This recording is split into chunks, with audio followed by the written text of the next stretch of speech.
something to prove. I can't speak soulfully for you, but I got suspicion.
goes bad today.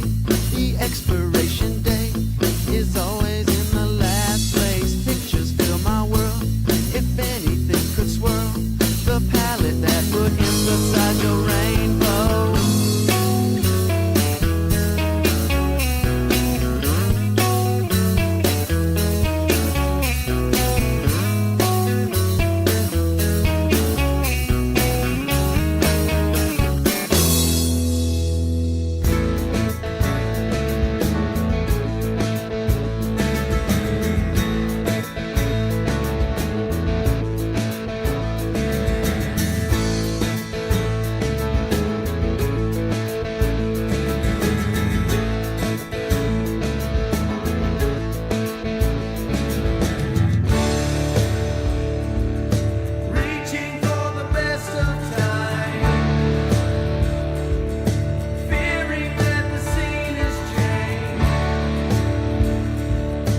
I am the devil.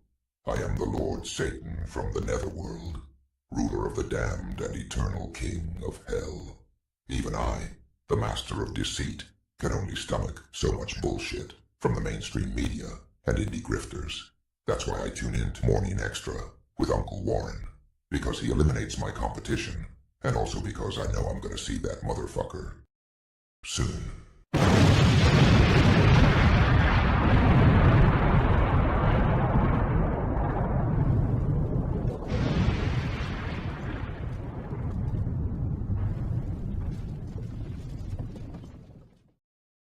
Deo, Deo.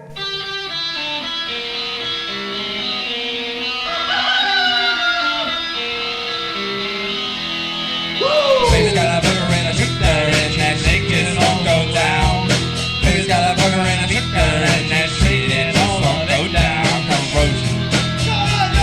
Corrosion to her thighs, erosion of her pride. Baby's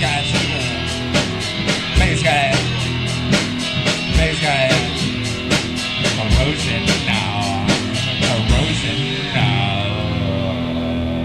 baby's got it. Well, good morning, choppers. We have a blue light special in effect. And by blue light special, we mean the cops are coming. You thieving motherfuckers.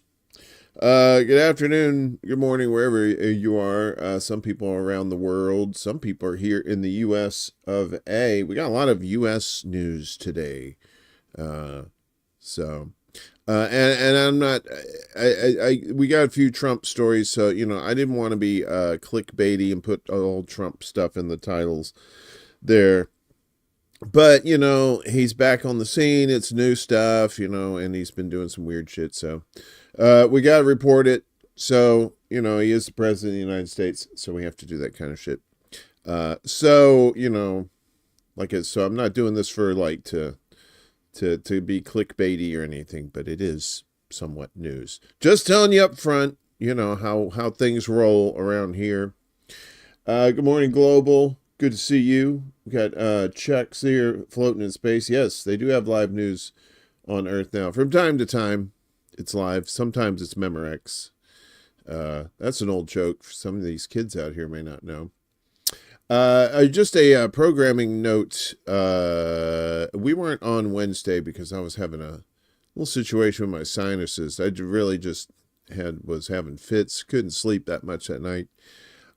So we didn't do a morning show, but we did have our buddy Kevin from Black Bear News on ExtraBulla Live that evening. So I was good enough for that. So I want to make sure I was, because it's very important. Our buddy Kevin is dealing with some shit out there. He lost his home in a fire. In fact, let's talk about our friends here.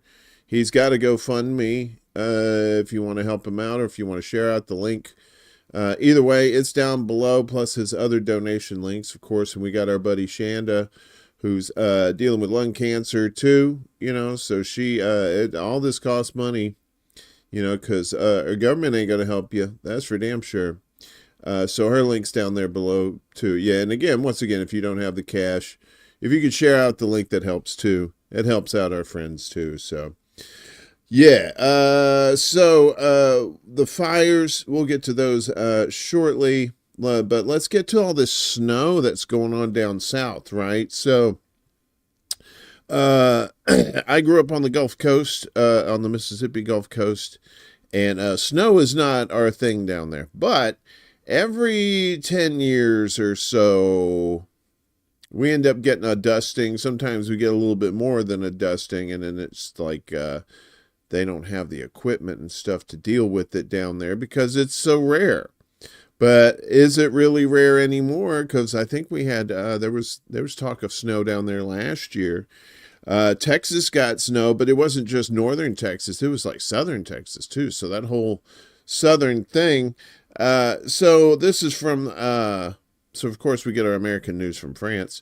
This is France 24. What's up, Willie? Greetings and salutations to you too. Damn it, I always hit the wrong button. We'll all get ready for some goofiness with a side order of viciousness from the Trump regime who wants to be a Francisco Franco wannabe. I could believe that. So let's talk about this this weather that came through. Is very historic. For Louisiana, had their first blizzard warning ever in the state of Louisiana. So let's check this out. Here in the American South, rare scenes of record snowfall. A winter storm overwhelmed much of the U.S. Gulf Coast on Tuesday, blanketing many towns and cities. In the Sunshine State of Florida, the Jacksonville International Airport, government offices, and many schools closed down. Florida Governor Ron DeSantis explained why his state was just not used to such weather.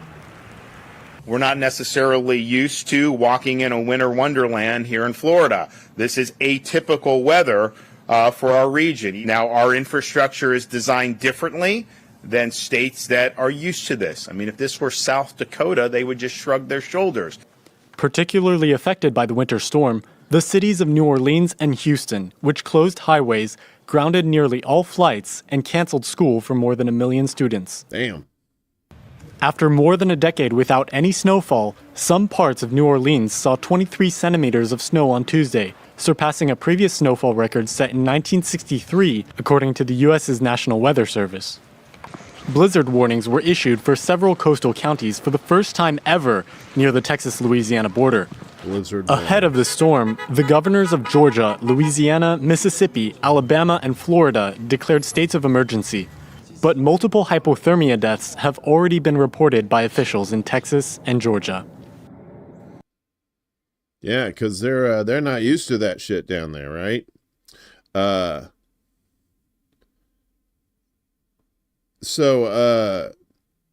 this is let me get this up here too. So this is in New Orleans. This is Jackson Square.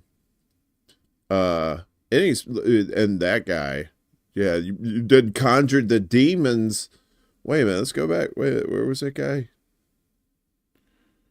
Come on, Nabados. Wait a minute, come on back here. See, this is like a whole other story here. When you done conjured the Nephilim. What the hell, man? Happy New Year. But yeah, so that is like wild. And if you're from the South, or if you've ever spent a good amount of time down South, this is just crazy. And look at these kids, they're having a good time too with the snowballs. They don't get to do this shit. The only snowballs they get are like in the ice machines during the summertime, and they put the little flavors in there, the little syrups. So yeah, that's New Orleans, man. This week. That's crazy town. I mean, it's crazy town anyway, but you gotta watch out. Some of those people don't know what they're dealing with. They may think it's cocaine, like that movie Better Off Dead. Do you know the street value of this mountain? Our buddies down in Florida, are part of this too, and God love them. That's what we say down south. God love you. What's up, Kate? Good to see you, dear. Good morning. Happy Friday to you. The hurricanes get them in the summertime, and you think, okay, they're going to get a reprieve in the wintertime. Well, that's not exactly the case. Parts of the Florida Panhandle shut down by a historic winter storm. Yeah, so that's part of Florida right there. And they're just, like I said, they're just not used to this. So the historic January storm dumped more deep snow along the Gulf Coast Wednesday after bringing Houston and New Orleans to a near standstill over the past 2 days and burying parts of Florida's panhandle with accumulations more typical of Chicago. Hey, that's this place. You probably just got a dusting, didn't you, Willie? You said you satisfied with the snow you got in North Carolina? Yeah, just careful what you wish for, because I said the same thing too, living down south all those years. Man, I wish we get some snow, and then you get snow, you're like, fuck, man, that's a lot of cold. That's a lot. It's ice, baby. Anyway, another 4 inches of snow combined with sleet and freezing rain piled up in some spots in northern Florida, southern Georgia, and southeast South Carolina as the storm crawled through the region on Wednesday, according to the National Weather Service.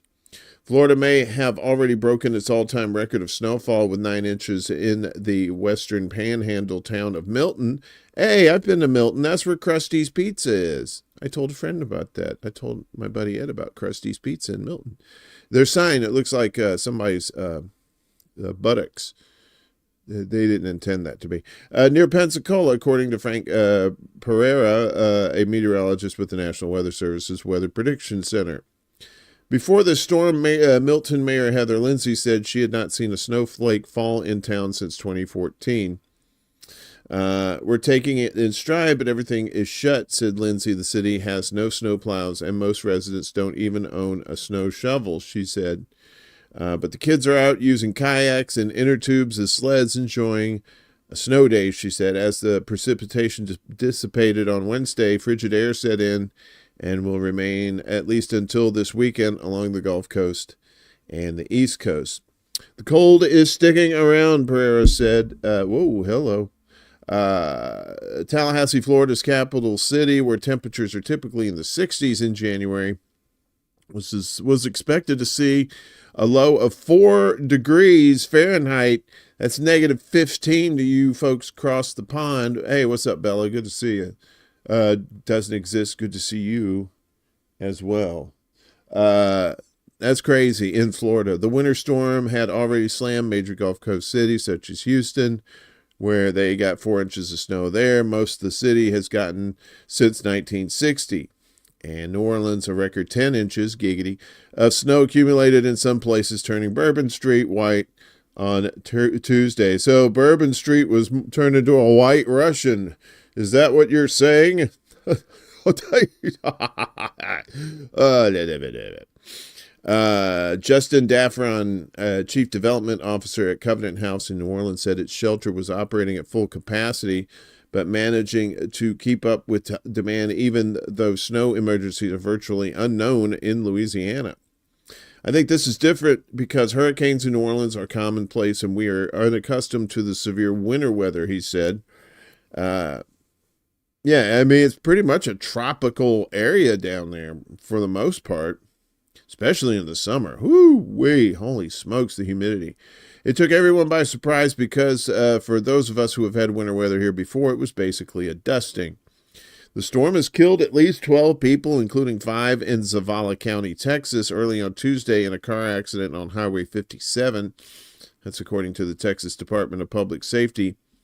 The 2 other Texas deaths were reportedly caused by exposure to the cold in Austin.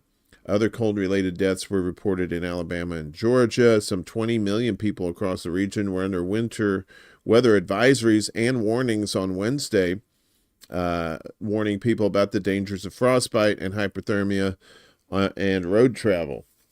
Desert Mantis, good to see you. Hello, hello, hello, hello. These travel impacts may linger for several days given the historic heavy accumulations combined with frigid temperatures as well as the lack of equipment for clearing roads compared to areas further north, the service said.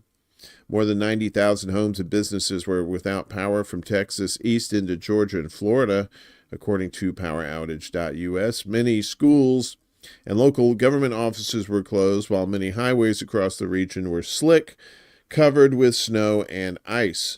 Airports, including Houston's George Bush Intercontinental Airport, Dallas-Fort Worth International Airport, were temporarily closed overnight and early on Wednesday because of the storm. More than 1,400 flights were canceled in the U.S., many in the Southeast, and another 1,200 were delayed, according to the tracking site FlightAware.com. U.S. liquefied natural gas company Freeport LNG said on Wednesday it closed its export plant in Texas on January 21st due to a power feed problem during the winter storm and will keep it shut until power supply stabilizes. The U.S. Northeast was facing another day of frigid cold temperatures, the lowest temperature recorded in the contiguous United States on Wednesday was a harsh negative 27 degrees Fahrenheit in Davis, West Virginia, according to the National Weather Service. Woo! Negative 27 degrees Fahrenheit. In West Virginia, that ain't Canada. That's fucking West Virginia. Jeez. Hey, Willie, did you get that cold around your neck of the woods? I mean, not negative 27, but you got pretty cold, right? Over there. That's some crazy shit, man. I mean, like I said, these folks down south, the most we usually deal with down there is ice storms, right? And you get these ice storms, and what it does is, you get the ice storms, slicks up the highways. You don't really have much you can do. Sometimes some places they'll spread gravel out there. They'll get a road grader out there, and they'll spread some gravel across the bridges, right? They'll do it across the bridges to keep you from slipping off the bridges.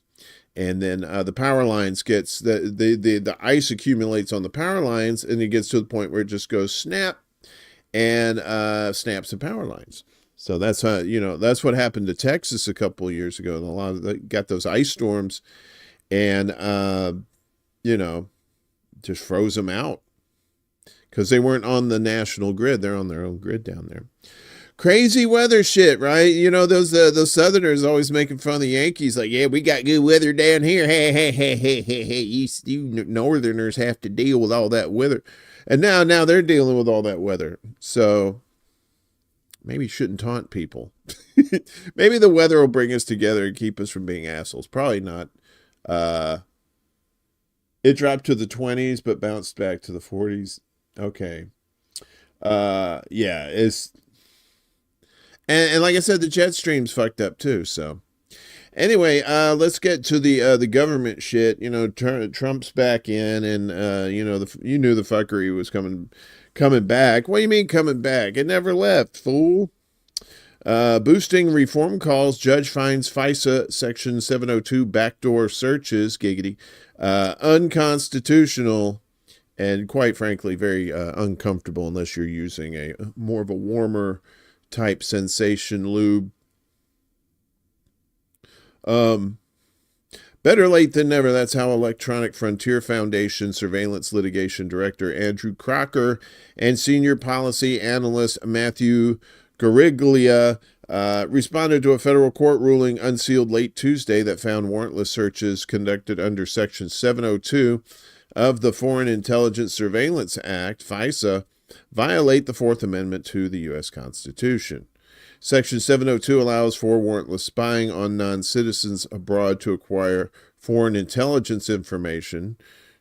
In theory, that's what it's for. But that also leads to the collection of Americans' communications. Abuse of the related database, particularly by the FBI, has led privacy advocates, including EFF, to demand that Congress pass significant reforms. The December decision from U.S. District Judge LaShanne Darcy Hall in the Eastern District of New York, unsealed earlier this week, stems from over a decade of litigation in U.S. versus Hasbajrami Agron. Agron Hasbajrami was arrested at a New York City airport in 2011 and charged with attempting to provide material support to a terrorist group. The U.S. resident pleaded guilty, and after he was serving his sentence, the government revealed some evidence was obtained without a warrant thanks to Section 702. In 2017, EFF and the ACLU filed an amicus brief arguing to the U.S. Court of Appeals for the Second Circuit that Section 702 surveillance, including the surveillance of Mr. Hasbajrami here, lacks safeguards for Americans that the Constitution requires. In 2019, the appellate court found that backdoor searches, giggity, constitute separate Fourth Amendment events and directed the district court to determine a warrant was required, Crocker and Gariglia explained Wednesday. Now that has been officially decreed. Throughout the litigation, Congress has repeatedly reauthorized Section 702 on a bipartisan basis, most recently for 2 years last April, meaning it is unlikely to be debated on Capitol Hill again before next year. Still, pro-privacy campaigners and experts welcomed the district judge's recent ruling as a crucial victory and used it to renew calls for congressional action. This is a major constitutional ruling on one of the most abused provisions of FISA. Patrick Toomey, Deputy Director of ACLU's National Security Project, said in a Wednesday statement, as the court recognized, the FBI's rampant digital searches of Americans are an immense invasion of privacy and trigger the bedrock protections of the Fourth Amendment. Section 702 is long overdue for reform by Congress, and this opinion shows why. Crocker and Gariglia argued that the Foreign Intelligence Surveillance Court, which is primarily judicial oversight of Section 702, should immediately amend its rules for backdoor searches and require the FBI to seek a warrant before conducting them. In the longer term, the EFF experts wrote, we ask Congress to uphold its responsibility to protect civil rights and civil liberties by refusing to renew Section 702, absent a number of necessary reforms, including an official warrant requirement for querying U.S. persons' data and increased transparency. Yeah, good luck with that. On April 15th, 2026, Section 702 is set to expire, they added. We expect any lawmaker worthy of that title to listen to what this federal court is saying and create a legislative warrant requirement so that the intelligence community does not continue to trample on the constitutionally protected rights to private communications. Although Hall's ruling was issued against the Biden administration, it was unsealed a day after Trump returned to power, backed by narrow GOP majorities in both chambers of Congress. Patrick G. Eddington, a senior fellow in Homeland Security and Civil Liberties at the Cato Institute. That sounds like some sort of Batman shit. A libertarian think tank wondered Wednesday, will the new Trump administration appeal the decision? Attorney General nominee Pam Bondi testified under oath at her confirmation hearing that she supported the FISA Section 702 program, though the issue of warrantless backdoor searches did not come up as I recall, Eddington noted. Well, that's convenient. Tulsi Gabbard, Trump's pick for Director of National Intelligence, has gone from FISA Section 702 opponent to supporter in record time, he added, assuming Gabbard gets a confirmation hearing. Asking her about Hall's ruling should be the first question posed to her. So, but this is America. How are they really going to enforce that? I don't think so. Because they're just basically telling us what they're going to be doing anyway. Don't matter who's in charge. So, another Trump order's been blocked. A federal judge blocks Trump's birthright citizenship order. This is from Common Dreams. A federal judge on Thursday temporarily blocked U.S. President Donald Trump's unilateral attempt to end birthright citizenship, calling the move blatantly unconstitutional. The decision from Judge John Coffenor of the U.S. District Court for the Western District of Washington in Seattle came after Democratic-led states and advocacy groups sued the Trump administration over the president's executive order, which they argue runs afoul of the clear text of the 14th Amendment and more than a century of legal precedent. Frankly, I have difficulty understanding how a member of the bar could state unequivocally that that is a constitutional order, the Reagan-appointed judge told an attorney for the Trump administration on Thursday. It boggles my mind. Reuters reported Thursday that Trump's order, which he signed shortly after taking office earlier this week, has already become the subject of 5 lawsuits by civil rights groups and Democratic attorneys general from 22 states. Lawyers representing Washington State, Arizona, Illinois, and Oregon warned in a court filing that if the president's order is allowed to take effect, children born in the plaintiff states will soon be rendered undocumented, subject to removal or detention, and many stateless. They'll be denied their right to travel freely and re-enter the United States, the filing continued. They will lose their ability to obtain a Social Security number and work lawfully as they grow up. They will be denied their right to vote, serve on juries, and run for certain offices. And they will be placed into positions of instability and insecurity as part of a new presidentially created underclass in the United States. The case could be appealed all the way to the Supreme Court, which is currently dominated by conservatives, including 3 Trump appointees. Yeah, you remember those folks from last time? Yeah. So, and we knew this was going to happen too, right? Trump always blusters about these executive orders that he's going to do. And then these people are just like, well, we're just going to sue you. And most of these things are just going to get shot down. It's just a waste of fucking time. But that's what Trump does. Trump likes to waste your time while keeping you away from shit like this, right? The U.S. Congress passes a bill to detain illegal immigrants accused of crimes. Uh-oh. I smell some vague fuckery afoot. And the vague fuckery is always the worst because vague could mean anything.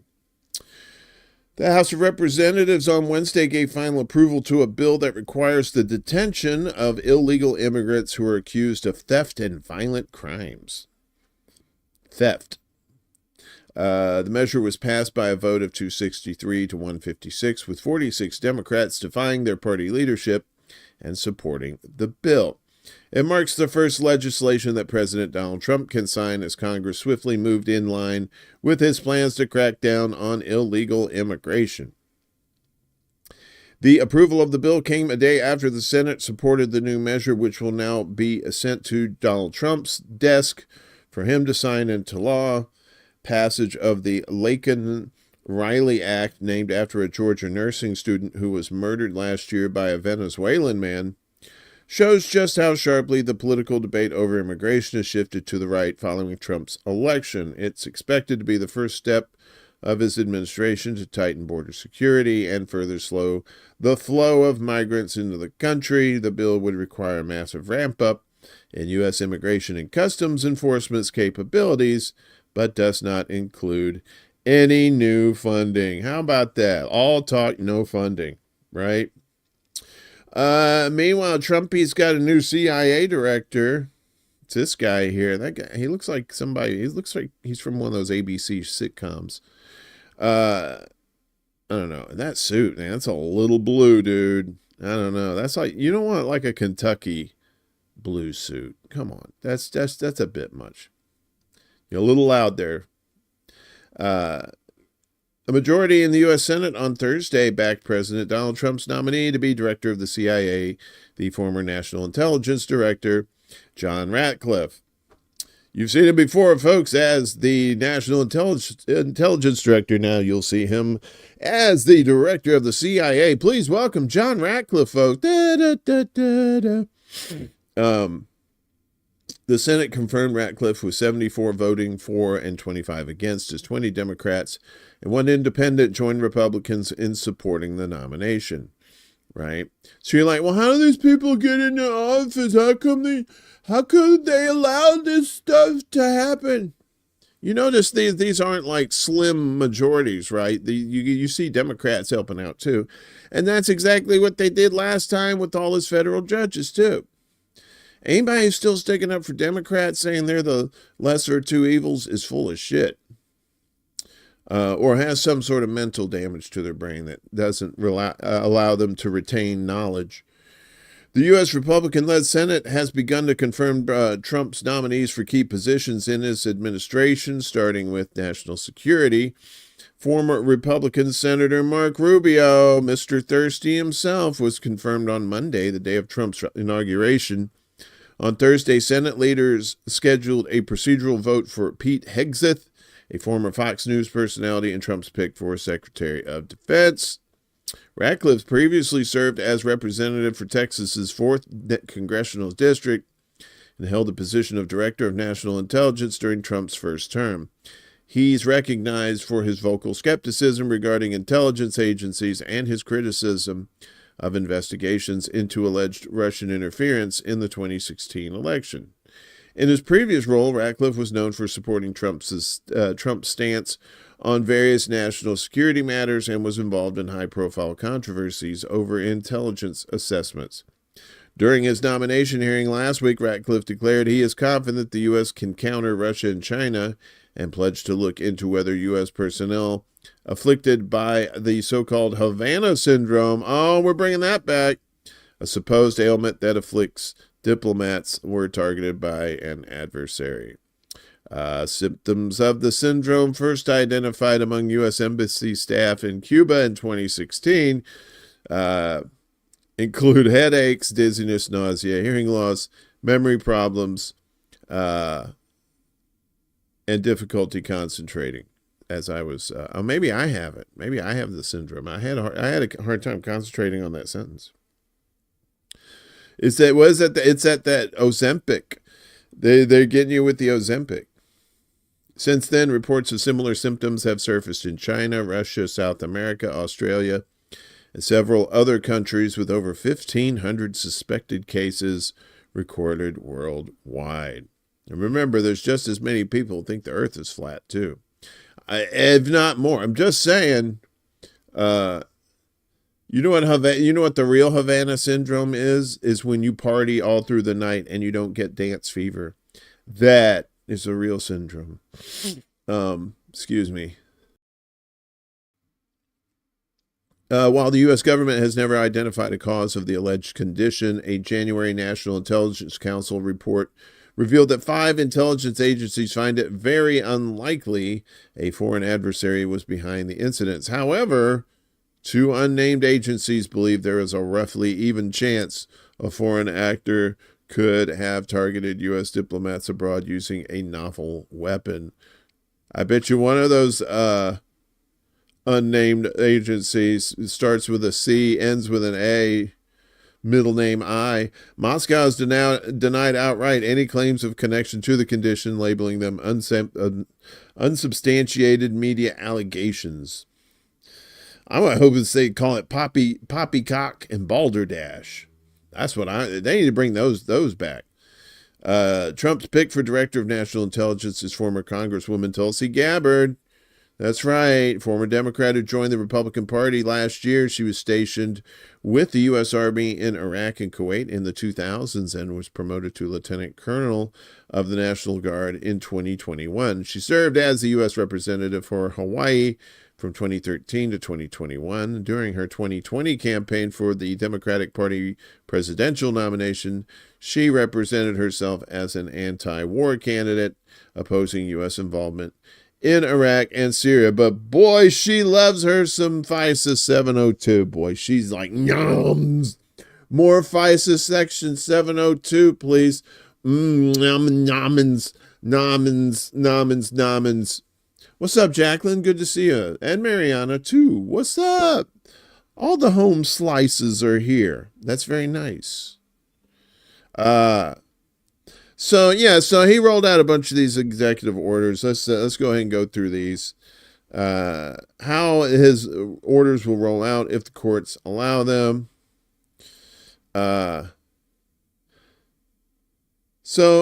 Trump signed a record 26 executive orders on Inauguration Day. However, some are expected to face hurdles. Some already are. As experts warn, they clash with the U.S. Constitution.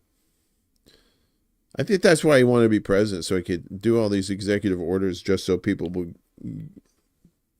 have lawsuits against him. So, just as a reminder, an executive order is a directive issued by the U.S. president related to the running of the federal government. The orders do not require congressional approval.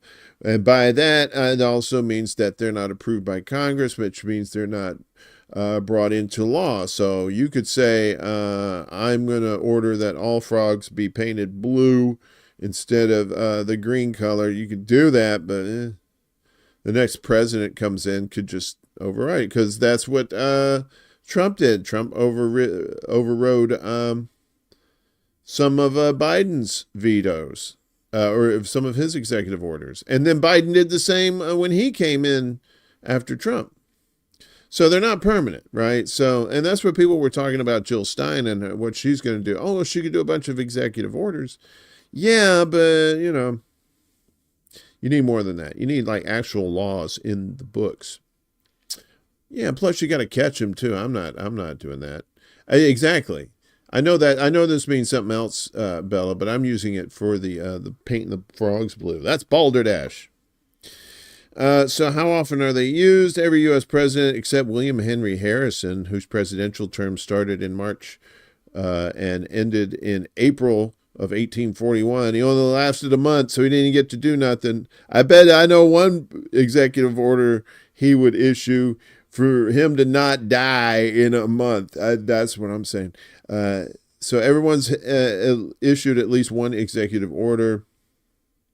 Biden had 162 orders during his 4-year term, 17 of which were signed on Inauguration Day. Trump's first term, he did 220 orders, 14 of which were signed on Inauguration Day. All right, yeah. They can face court challenges for being unconstitutional. We know the thing. All right, so I'm sorry. I got to turn on the lights here because you can't see this. One moment, please. Bing. All right, so let's get back down here. I know it's like I love dark pages, right? Like my ladies. I like my web pages like I like my ladies. Dark and scrollable. All right, so category government. So he renames Mount Denali back to Mount McKinley. And he's renamed the Gulf of Mexico. All right, they're all here. So, okay, so the order calls for the name of the highest peak in North America, Alaska's Mount Denali, to revert back to Mount McKinley after former President William McKinley, who never visited Alaska yet. He's got to be renamed the Gulf of America. Trump wants this change within 30 days of the order. This is the change people wanted. Smeghead, what's up? Good to see you. I know, what a shit show, right? This is the all the Trumpy people. The Trumpy people, like, look, he's going to come in and look, him and Elon and that Shawarma, you know, the shawarma guy. They're going to clean up the joint. They're going to do all that. They ain't going to do nothing. They ain't going to do nothing except this dumb shit like changing the Gulf of them. Oh, God. The order has drawn rebuke from politicians in Alaska and Mexico. Our nation's tallest mountain, which has been called Denali for thousands of years, must continue to be known by the rightful name bestowed by Alaska's Koyukon Athabascans. Now, you could change that name to Mount McKinley, because that's some hard-ass shit to say. Who have stewarded the land since time immemorial. Lisa Murkowski, a Republican U.S. Senator from Alaska, posted on the tweeters. Renaming Denali is procedurally straightforward because it is within U.S. borders. Trump can rename the Gulf of Mexico as well, but the rest of the world does not have to follow suit. There are no international laws that decide what a common maritime space or a disputed territory is called universally. I'm going to call it the Gulf of BP because that's all the BP oils there. Okay, so this is that dumb shit, yeah, that Musk is part of. Establishes Department of Government Efficiency to modernize federal technology. So the order establishes the Department of Government Efficiency, or DOGE. This fucking retarded shit.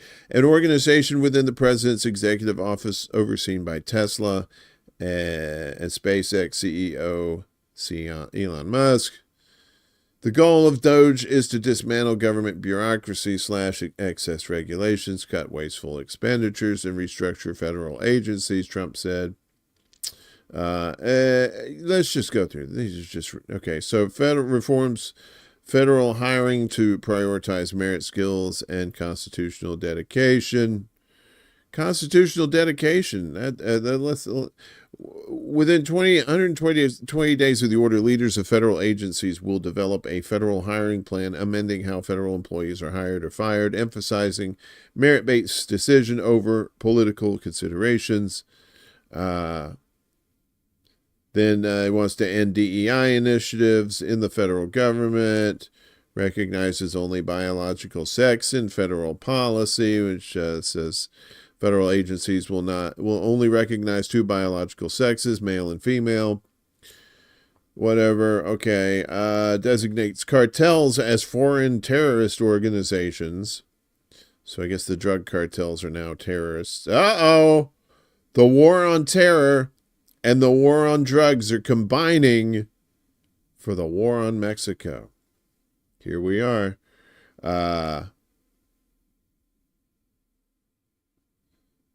Yeah, so Mexico opposes this order because it creates the threat of U.S. military action against the country, right? So he's afraid that Trump's going to bring in the troops. And he probably would.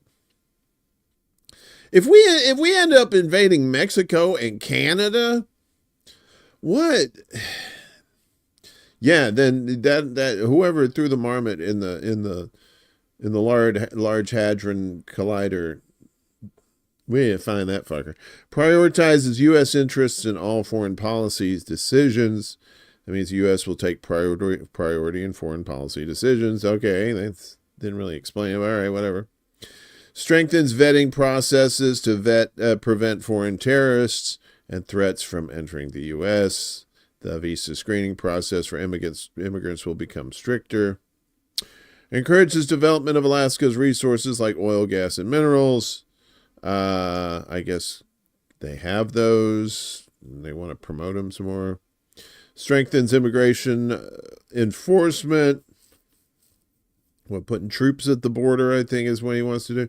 Pauses U.S. foreign aid for 90 days to review and ensure alignment with U.S. interests. But it says all international aid programs will be suspended and reassessed, except for two.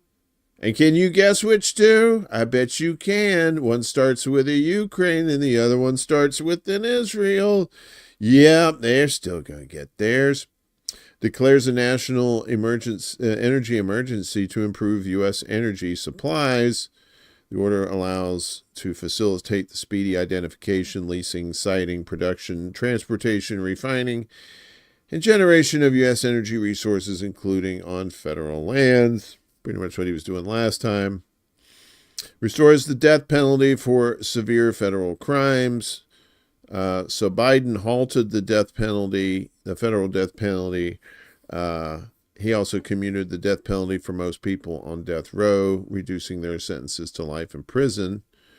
So Trump brought back the federal death penalty, intends to help states stock up on drugs needed to carry out executions. More drugs. There he is. Look, Trump was trying to get you with them drugs for the jibby jab. Now he wants to get them drugs for the nighty night forever drugs. Secures U.S. border by building more walls and enforcing strict immigration laws. Blocks birthright citizenship. That's one we was telling you about. That's going to get probably overturned. A lot of these are probably going to get overturned. Stops accepting new refugees temporarily to ensure the asylum program aligns with U.S. interests. Wait a minute, kids in cages? Wait, are the kids in cages coming back? Did we get the memo? Are we getting the kids in cages back? Yeah, that's wild.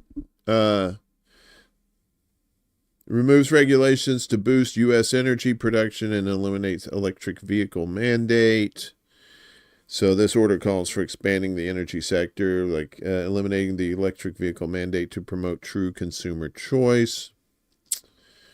Directs the military to focus on securing U.S. borders, stopping illegal immigration and drug trafficking. Revokes security clearances of former officials involved in election interference. Oh, what's this?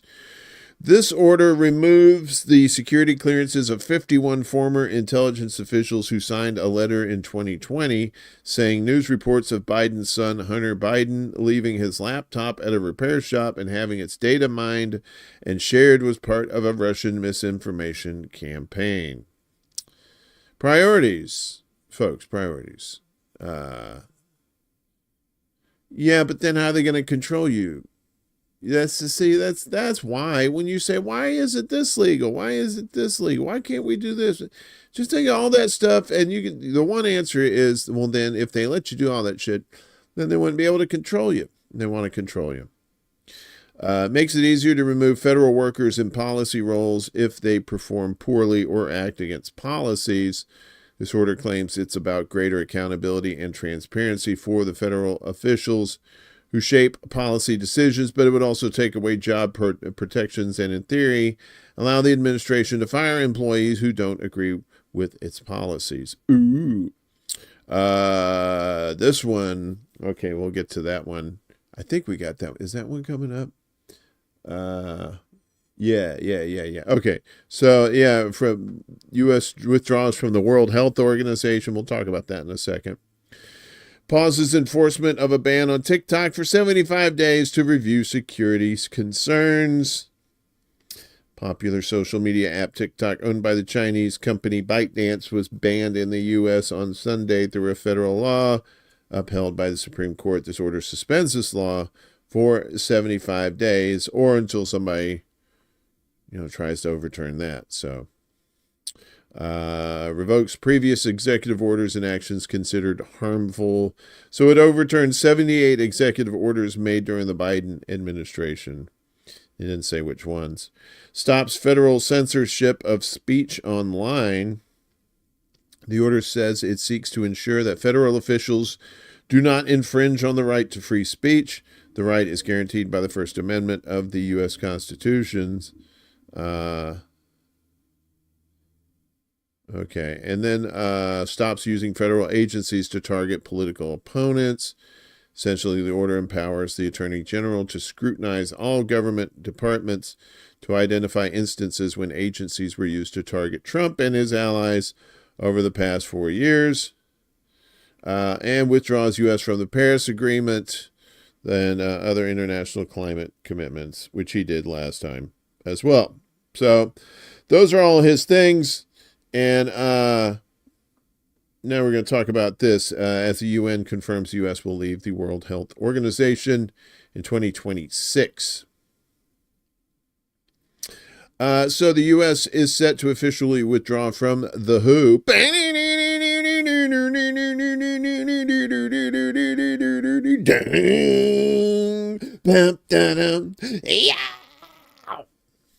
I can never do that. It always hurts. So the U.S. is set to officially get out of the WHO in January next year after the UN body received a formal letter from U.S. President Donald Trump this week. He said, peace, and chicken grease. We out. UN Deputy Spokesperson Farhan Haq said on Thursday that the withdrawal was now set in motion after Trump pledged on Monday to withdraw the U.S. from the WHO and to put an end to future funding of the organization. I can confirm we have now received the U.S. letter on the WHO withdrawal. It is dated January 22nd, 2025. It would take effect a year from yesterday on January 22nd, 2026, Haq said.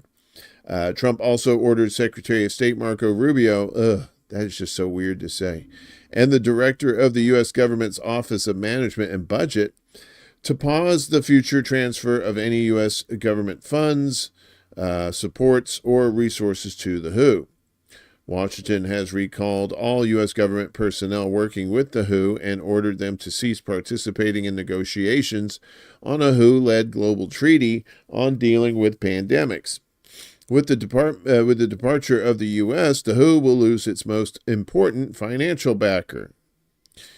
The U.S. contributes about 18% of the organization's funding, which amounted to about $261 million between 2024 and this year. That contribution is followed in second place by China at $181 million, The WHO's loss of its top donor will impact the Global Health Agency's ability to address major crises from tuberculosis to HIV/AIDS and global pandemics, according to experts. Trump had accused the WHO of mishandling the COVID-19 pandemic during his first term in office and had sent a request to withdraw from the organization in July 2020. That withdrawal attempt was thwarted when Trump lost the 2020 presidential election to Joe Biden, who immediately withdrew the order once in office. Many health experts have accused Trump and his administration of botching the U.S.'s response to the COVID-19 pandemic, which claimed the lives of hundreds of thousands of Americans.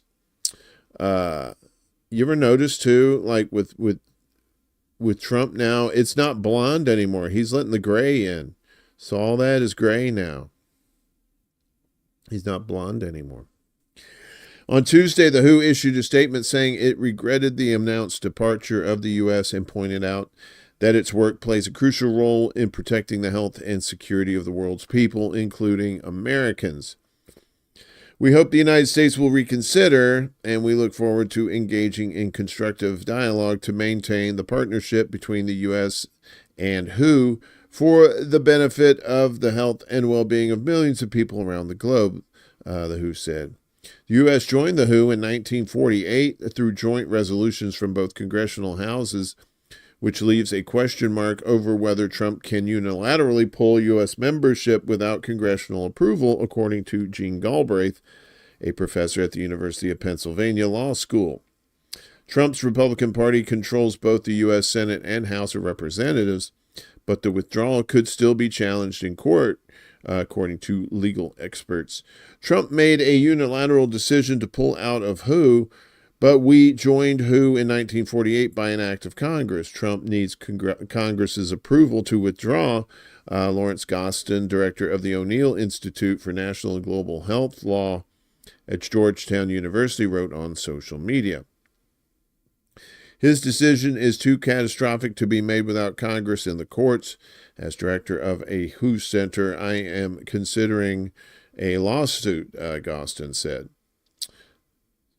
Yeah, so like a lot of these executive orders, Trump is probably going to get called on it. And a lot of times these things are just bluster anyway, just I'm gonna make an executive order where ice cream can only be served with cake and onions. Ooh. But shit's gonna get overturned. Meanwhile, in Los Angeles, we have friends who were affected by the fires out there, and now a new one has popped up. This is the Hughes fire, and this is from Africa News. So let's check in on the latest there.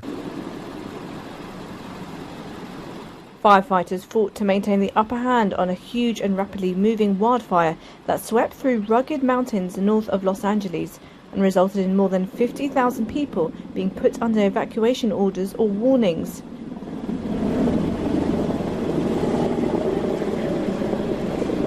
The Hughes fire broke out late Wednesday morning and in less than a day had charred nearly 16 square miles of trees near Lake Castaic, a popular recreation area about 40 miles from the devastating Eaton and Palisades fires that are burning for a third week. Though the region was under a red flag warning for critical fire risk, winds were not as fast as they had been when those fires broke out, allowing for firefighting aircraft to dump tens of thousands of gallons of fire retardant on the latest blaze. By Wednesday night, about 14% of the Hughes fire had been contained. So they went from Palisades and the Eaton fire, and now they have another fire north. We were talking about this the other night. Kevin and I were about that there was a Sunset fire that briefly popped up, but was quickly contained. So now it looks like Palisades is probably, it looks like Eaton is probably going to be contained first before Palisades, because Palisades is still a pretty big fire. I think it was 63% contained on Wednesday, so maybe more now. But now they have the Hughes fire north of there too. So, and those winds, they tend to die down. But when you have those low pressure systems to the south there, that kind of adds a little bit of nitrous to the gasoline there for those winds. It's really hard for them to battle those fires, with the winds like that. I really don't want people to eat cake and onions. I don't know where that came from. This came from somewhere that needs to go back behind locked doors. So meanwhile, here in America, we're Americans, and we like to recycle. I'm just kidding. We like to throw everything away. It ends up in the ocean. But a Texas firm to extract rare earths elements from electronic waste for defense. So the military knows about recycling, especially. But I mean, they get all the money in the world. Why do they need all this stuff? But anyway, U.S. Department of Defense has contracted Rare Resource Recycle to extract earth minerals used in defense applications from electronic waste. An existing demonstration facility will be restarted and a commercial facility will be commissioned in advance under the $5.1 million Defense Production Act, the DPA Title III award. The commercial facility will have an estimated annual production capacity of 50 tons. Recycle's capabilities will help the U.S. become less dependent on foreign sources by extracting full value from material that would otherwise end up in landfills. Assistant Secretary of Defense for Industrial Base Policy, Dr. Laura Taylor Cale, said. The four rare earth elements targeted for recovery under the effort are neodymium, praseodymium, dysprosium, and terbium. They impact essential properties to neodymium iron boron magnets, which are used in applications such as aircraft, electric motors, missiles, submarines, and unnamed vehicles. Recycle's proprietary processes recover over 90% or 98% of the four elements from electronic waste, the Houston-based firm said, by enabling Recycle to recover critical materials from electronic waste. This award will support the Department of Defense work to expand the supply of rare earths needed for the production of defense articles. Director of Manufacturing Capability Expansion and Investment Prioritization Directorate Anthony DeStasio explained, these awards are an essential tool for mitigating risks in defense industrial base and reducing over-reliance on foreign supplies. This is kind of in response to China saying, we're not going to. They still deal with China with some of these rare earth minerals and stuff. So, So the commercial facility will allow Recycle to establish itself as a merchant supplier for firms engaged in downstream metallization and magnet manufacturing. This is the sixth award by the DPA Purchases Office, totaling $295.9 million since the beginning of fiscal 2025. It supports the 2024 National Defense Industrial Strategy's objective to expand domestic production of critical minerals through increased supply chain resilience. Man, that was a boring story. But the long and the short of it is like we have to recycle now, because we're probably not going to be able to buy these things from China anymore, since we're about to go to war with them. When Trump came in 2016, he said, we're going to drain the swamp. And what he did, he ended up not only filling up that swamp, he added on an additional swamp and filled that one up too. Well, some of his swamp buddies are not getting a sweet deal anymore. Trump ends security protection from Mike Pompeo and others, including the walrus himself. Look at him, womp womp. I have to buy my own Kevlar? Well, that sucks. Donald Trump rescinded security protection for his former Secretary of State, Mike Pompeo, a former senior aide, Brian Hook, and ex-National Security Advisor, John Bolton, despite warnings from the Biden administration about ongoing threats against these individuals. So Biden's still protecting them. He wants them protected, and Trump's like, nah, it'll be fine. The Biden administration claims there are ongoing threats from Iran, which led to concerns about their safety after they were top officials during the president's last term. Pompeo and Hook played key roles in an aggressive U.S. stance against Iran, notably the drone strike in 2020 that killed IRGC Quds Force leader Major General Qasem Soleimani. Intelligence assessments under the Biden administration indicated that threats against the three officials persisted. These threats were previously the basis for providing them with State Department security details. And Trump's like, well, you ain't with me no more. Fuck off. Yeah, so I guess they're not going to be in the cabinet. Who knows, man? Who knows who's going to put in there next? So, Trump is looking at the Middle East, particularly the Saudis, and salivating over that money, all that Saudi money. So Trump calls for $1 trillion. Dun, dun, dun. Saudi investment, lower oil prices. Because he thinks the lower oil prices are going to make the war in Ukraine end quicker. Hello. Come on, buddy. U.S. President Donald Trump on Thursday said he will demand Saudi Arabia and OPEC bring down the cost of oil and will ask Riyadh to increase a planned U.S. investment package to $1 trillion from an initial reported $600 billion. That's according to Reuters. His remarks come one day after Trump and Saudi Arabian Crown Prince Mohammed bin Salman discussed what the White House called the kingdom's international economic ambitions as well as trade issues. Earlier on Thursday, the Saudi state news agency said the kingdom wants to put $600 billion into expanded investment and trade with the U.S. over the next 4 years. But I'll be asking... so this is Trump saying that, okay. But I'll be asking the Crown Prince, he's a fantastic guy, to round it out to around $1 trillion. That's a hell of a roundup from 600. That's like going from 600 to 1,000. That's like, okay. Trump told the World Economic Forum in Davos, Switzerland, sucking dick out there. I think they'll do that because they've been very good to them. We've been very good. We've been very good. He also called on the Gulf nation to cut oil prices, saying that could help end Russia's war in Ukraine. If the price came down, the Russia-Ukraine war would end immediately. Right now, the price is high enough that the war will continue. You got to bring down the oil price, man. You got to bring it down, bro. Bro Haven, bro me mine. Bro, Trump said, speaking remotely by video link. They should have done it long ago. They're very responsible, actually, to a certain extent for what's taking place, Trump added. Saudi government communications office did not immediately return a request for comment on Trump's remarks at the forum. Round it up. Look, let's see. So let's see.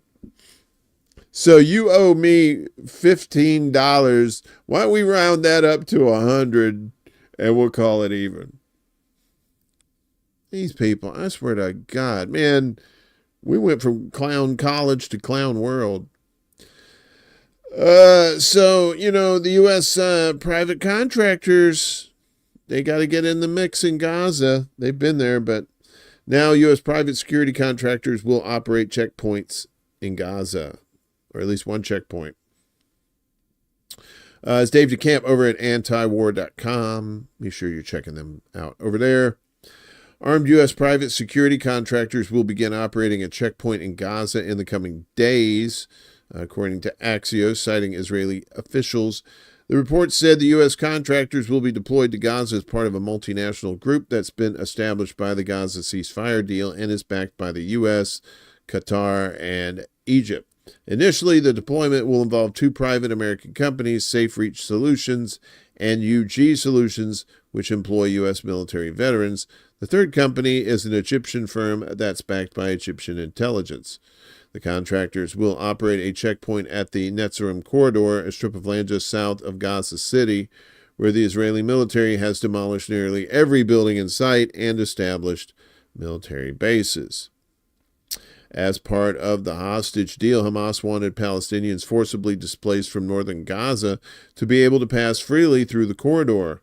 Israel demanded that its forces must inspect every Palestinian that passes through, and the compromise was for private security firms to be involved. A source told Axios that the purpose of the contractor deployment is to ensure orderly vehicle movement while preventing the transport of weapons northward, in line with the ceasefire terms.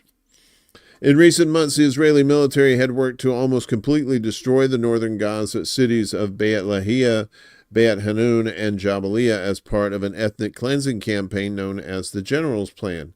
Elements of the Israeli government wanted the campaign to lead the establishment of Jewish settlements and likely strongly oppose the return of Palestinians to the north.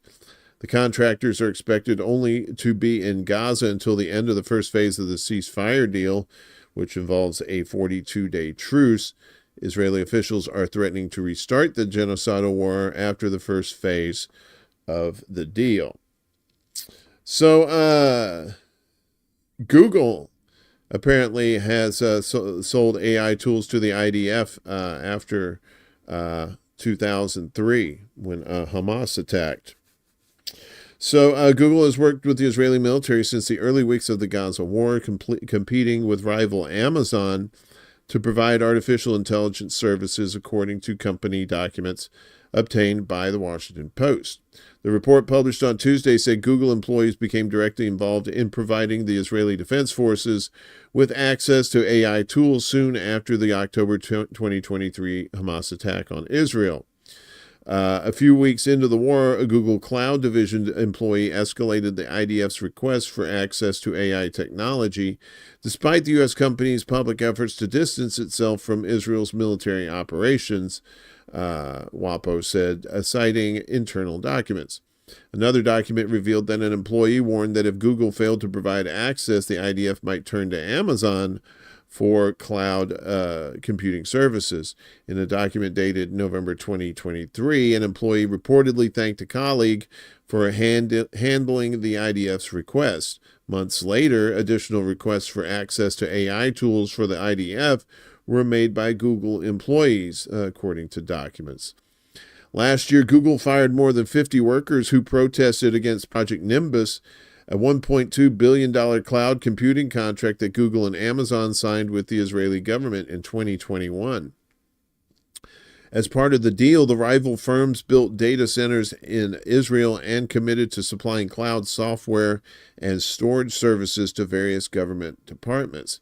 Activists behind the protests claimed that the Israeli military and intelligence agencies regularly violated human rights in Gaza. Company employees have demanded transparency on how their work is being used, fearing that the technology could contribute to harming Palestinian civilians. According to the Post, the Israeli military has been ramping up its AI capabilities for years, focusing on surveillance imagery and the identification of potential targets. The outlet cited an unnamed senior IDF official who said last year that the military had made substantial investments in cloud technology and other computing systems, often in partnership with U.S. companies. Gabby Portnoy, the head of the Israeli government's National Cyber Directorate, suggested at a conference last year that Project Nimbus directly assisted the IDF combat applications. Due to the Nimbus public cloud, phenomenal things happen in combat, which constitute a significant part of victory. And I won't go into detail, the media outlet People and Computers quoted him as saying. The Washington Post report said the documents did not explicitly show how the AI technology might have been used in Israel's military operations.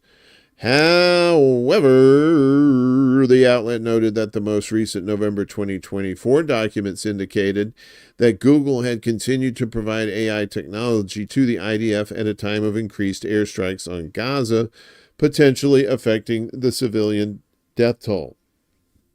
So, and that's not it. Is that really a shock that Google and Amazon will be in the mix? And oh no, what about Microsoft too? Oh, leaked documents reveal Microsoft deep ties with Israel during genocidal war in Gaza. Leaked internal documents reveal that Microsoft has come out as a major provider of cloud services and artificial intelligence to the Israeli military, with support increasing dramatically since the conflict in 2023. That's according to Anadolu agency out of Turkey. According to documents obtained by Dropsite News, Israel has emerged as one of Microsoft's top global partners, with engineering support and consultancy costs totaling about $10 million since the Gaza attacks began. Microsoft has yet to publicly confirm or deny the report, and it has not responded to Anadolu's request for comment. With additional support projects worth $30 million under consideration in 2024, the total size of Israel's contract with the tech company, which is expected to be much larger, could not be determined from the documents. The Israeli military's use of Microsoft services has seen unprecedented growth, with cloud storage usage jumping over 155% between June 2023 and April of last year, peaking just before the Rafah offensive in May 2024. Microsoft's most utilized services include translation tools and Azure OpenAI, accounting for nearly 75% of total military usage. Reports about AI-targeted technologies like Lavender, which analyzes data on approximately 2.3 million Gaza residents to identify potential Hamas connections, are particularly concerning. According to Tel Aviv-based Plus 972 media reports, the system initially identified approximately 37,000 Palestinians as, quote, suspects. I'm sure they did. The war on Gaza has sparked what can be described as a gold rush among technology companies seeking military contracts, with Microsoft offering significant discounts to secure defense partnerships with Israel. Dun, dun, dun, dun. The documents highlight a broader trend of tech companies supporting military operations, echoing similar revelations about Google's AI assistance to Israeli defense forces. The total value of Microsoft's contract with the Israeli Defense Ministry has not been declared, but documents suggest it goes far beyond the reported support costs. Yeah, so just outing them with information is not enough. You have these tech companies that are working with the Zionists there too. So what do? Do you boycott your tech companies now? Is that what happens? You'd have to get the whole world to do it because they're worldwide companies. A lot of people stepping down in the Israeli army over October 2023. This guy, I thought this was Harry Dean Stanton for a second, that guy that was in Red Dawn. Avenge me, boys! Avenge me! But that's not him. That's somebody else.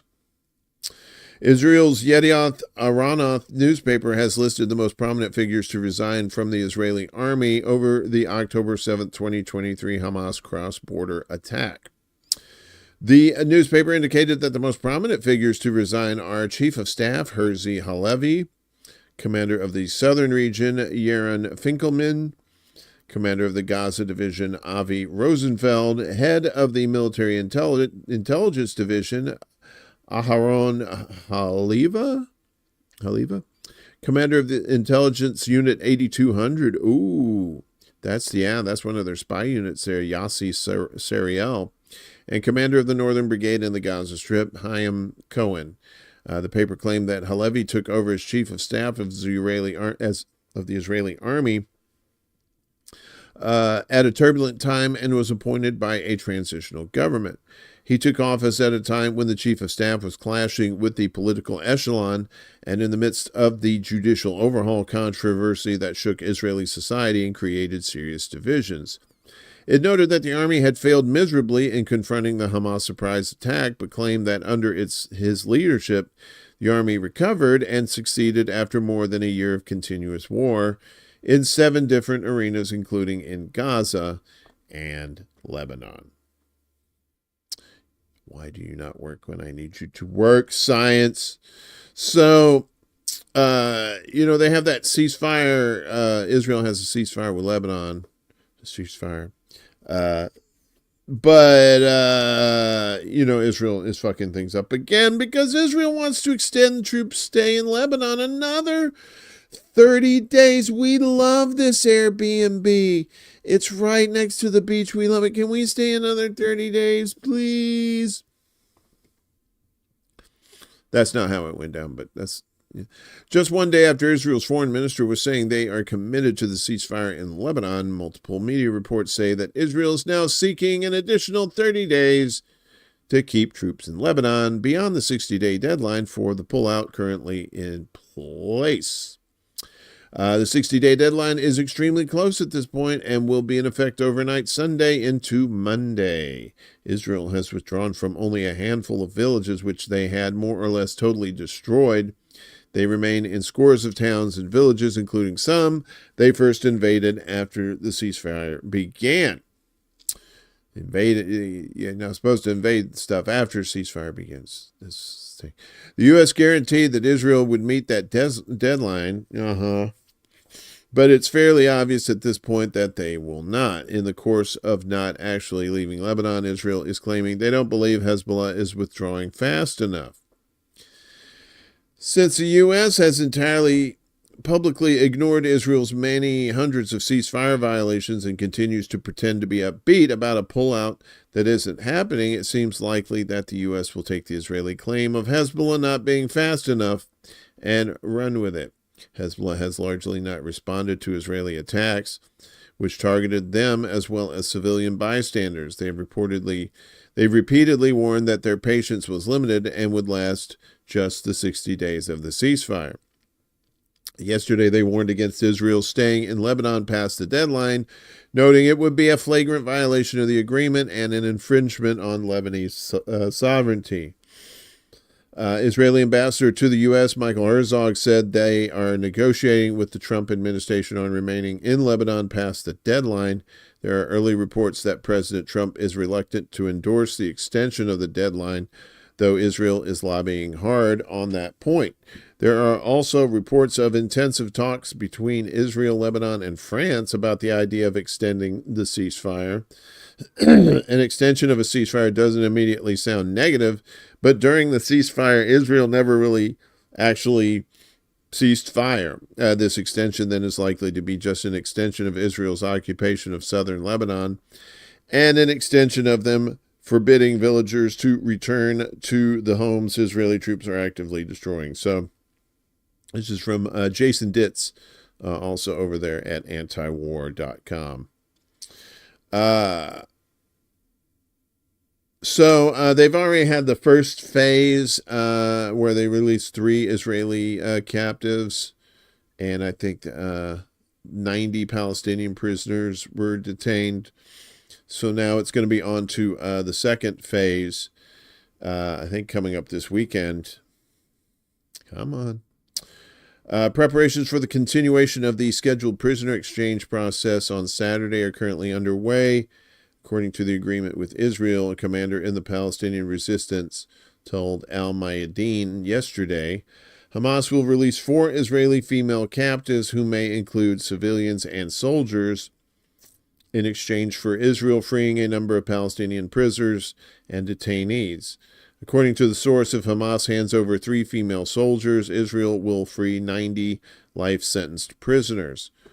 So it seems like, what is that, 1 for every 30. So for every Israeli they'll hand over 30.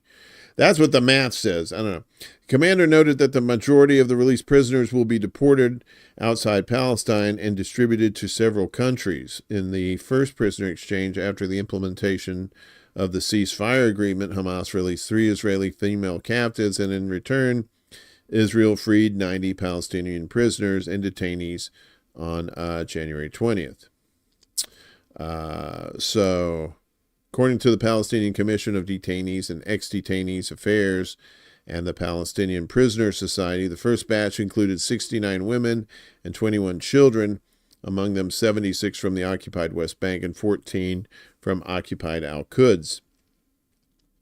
The second prisoner exchange round, taking place on the 7th day of the agreement, will see the release of 4 Israeli female captives in exchange for 120 Palestinian detainees, a senior source within the resistance leadership told Al-Mayadeen on Monday.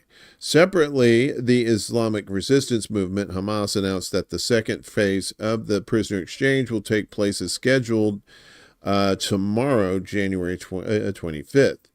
The first and second days of implementing the ceasefire agreement in Gaza proceeded well in terms of prisoner exchanges and the entry of humanitarian aid to the Strip, which we'll talk about that in a moment. The source, however, highlighted several Israeli violations of the agreement, including surveillance, drone activity, and shootings targeting civilians, warning that such breaches, particularly the shootings, put the agreement at risk. You would think.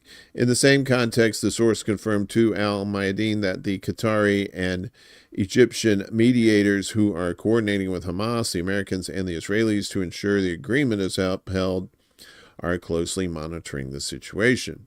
According to the source, a large number of humanitarian aid trucks have entered Gaza through the border crossings, with the UN and the Palestinian Red Crescent overseeing their delivery. Elsewhere, heavy equipment will be brought into Gaza to remove rubble, recover bodies, and open roads. The ceasefire agreement in Gaza between the Palestinian resistance and Israeli occupation came into effect this past Sunday. However, the occupation breached the agreement shortly thereafter, resulting in fatalities and injuries.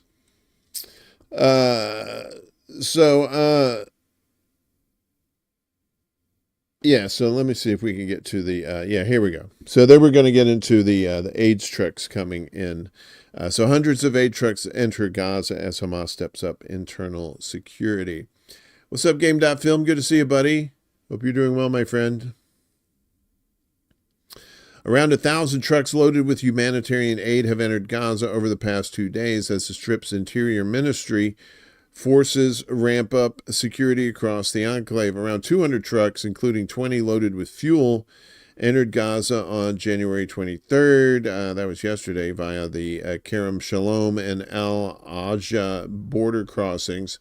Hundreds more are parked and ready to enter the Strip in coming days.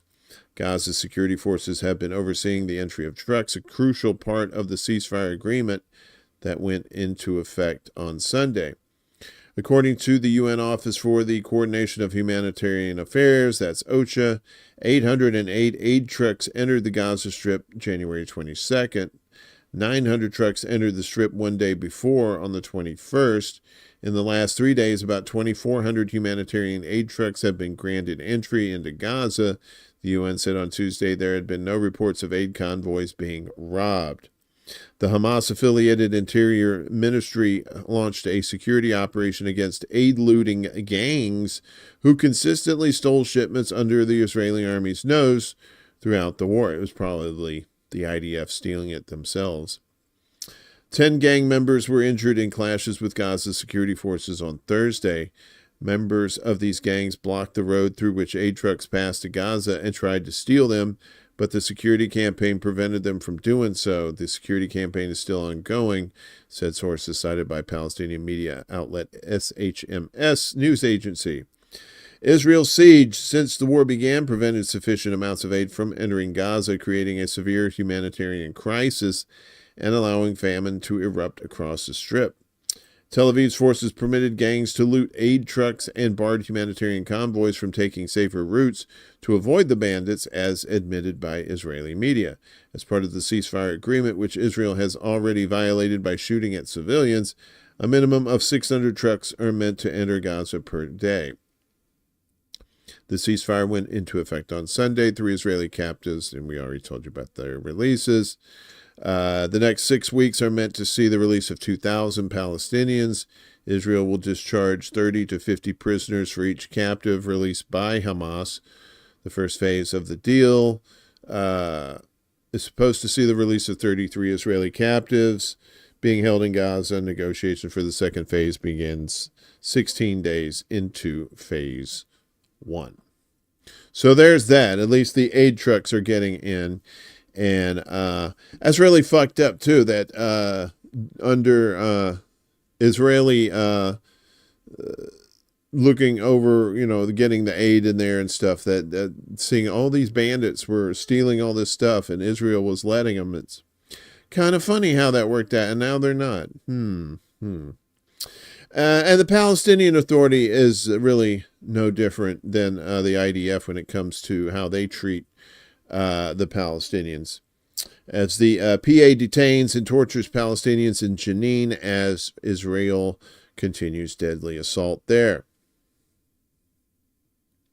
The Palestinian Authority troops have been detaining and torturing resistance fighters in the occupied West Bank city of Jenin, where a joint operation carried out by Israel and Ramallah's forces has been going on for days. Photos from January 24th circulating on social media showed young Palestinians in Palestinian Authority custody, bruised from being beaten and lying flat on the ground with their hands bound.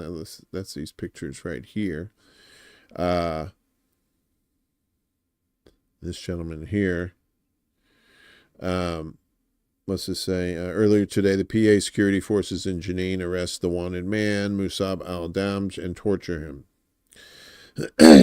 Deputy head of Hamas in the West Bank, Abdel Hakim Hanini, condemned the PA on Friday and said these scenes that offend human dignity will push the fighters and their families to take revenge on the authority. That's how that works. You keep fucking with people, and you keep fucking with people over and over, they're going to respond to it. It don't matter who you are. IDF, PA, it don't matter. We would have liked to see the authorities' security forces confronting the settlers, not torturing our children, Hanini added. At least 65 Palestinians have been detained by the PA in Jenin over the last few days, while dozens of others have been arrested by Israeli forces. Hundreds have been displaced from Jenin camp by Israeli army forces and the PA. 13 Palestinians have been killed. Israel launched its large-scale military operation in Jenin on January 21st, coinciding with airstrikes on the city. The operation has been dubbed Iron Wall and came after a deadly 6-week siege on Jenin's refugee camp by PA forces, targeting the Quds brigades of the Palestinian Islamic Jihad, the PIJ, movement's Quds brigades, as well as allied elements of Hamas's Qassam brigades and other groups. The PA reportedly withdrew from Jenin last week as part of a deal reached between Ramallah and the resistance. However, it quickly joined the Israeli operation that started days ago. According to the agreement, PA forces have been given freedom of movement and operation within Jenin camp. After the resistance fighters agreed with the PA to allow its security forces to enter the camp for a specific period of time, the resistance fighters decided to withdraw and spread out to different areas of Jenin, fearing the authorities' treachery and pursuit of them inside the camp, and also to stop the bloodshed and prevent bloody clashes if the authority tried to arrest one of the resistance fighters, sources told Quds News Network on Friday.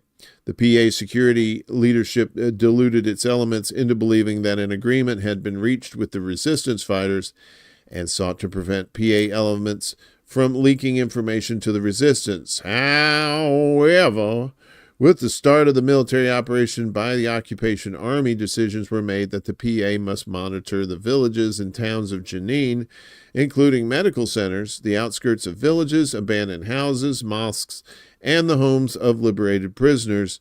They went on to say the PA security services have intensified their operation in the Jenin countryside, the sources added. Yeah. So, and meanwhile, the death toll in Gaza is rising, as we said, because they're starting to find bodies under the rubble there. As people in Gaza scour remains of their homes and land following the ceasefire that took effect on Sunday, victims of Israel's heavy bombardment campaign since 2023 are being recovered from beneath the rubble. According to the latest figures from the Palestinian Health Ministry, the death toll in Gaza from the 15-month war has risen to 47,107, with an additional 111,147 wounded, and assessments of the scale of destruction continue. Since the ceasefire, over 248 people have been added to the death toll, including 183 bodies found under the rubble. The ministry noted on Wednesday that 54 dead bodies were transported to hospitals in the past 24 hours, 53 of them retrieved from destroyed buildings, along with 19 wounded. Meanwhile, civil defense crews in the enclave announced that while searching through the rubble, they retrieved over 66 bodies on Tuesday and another 62 on Monday. We're waiting for difficult and arduous tasks represented in searching for the bodies of more than 10,000 martyrs who are still under the rubble of destroyed homes, buildings, and facilities not registered in the martyr statistics, they said in a press release on Sunday. Civil defense forces themselves have suffered tremendous loss, with about 48% of their staff killed, wounded, or imprisoned. After over 15 months of war, Palestinians are uncovering the mass destruction wrought by Israel onto the enclave, with the most recent statistics from the government media office on Tuesday placing the estimate of bombs dropped on Gaza at 100,000 tons of explosives. 100,000 tons on women and children. The bombing campaign has destroyed 88% of the Strip's infrastructure and residential areas, including homes, sewage networks, electricity grids, and water lines. What's up, Miguel? Good to see you. Hey, Denver, good to see you. If for every Israeli released, Israel releases 30 Gaza prisoners, one assumes the Israelis are hold more prisoners than Gaza and Hamas are holding. Oh, yeah, they have thousands more. Israeli forces have violated the provisions of the ceasefire agreement several times since it came into effect on Sunday. The Israeli army has carried out several attacks across the Strip, firing live bullets and directly targeting civilians, according to the Palestinian news agency WAFA.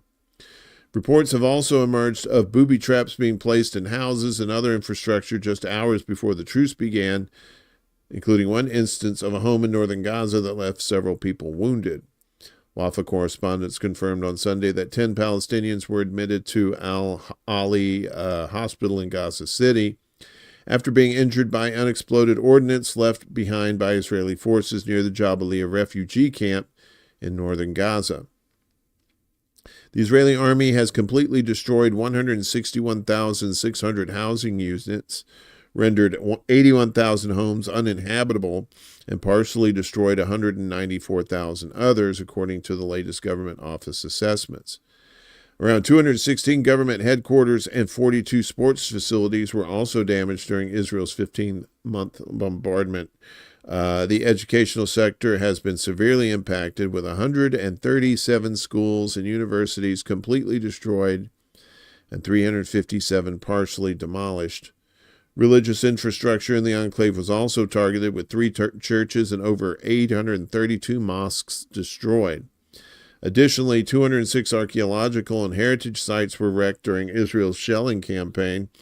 Gaza's water networks have also been largely damaged, with around 333,000 meters of infrastructure left in ruins. Yeah.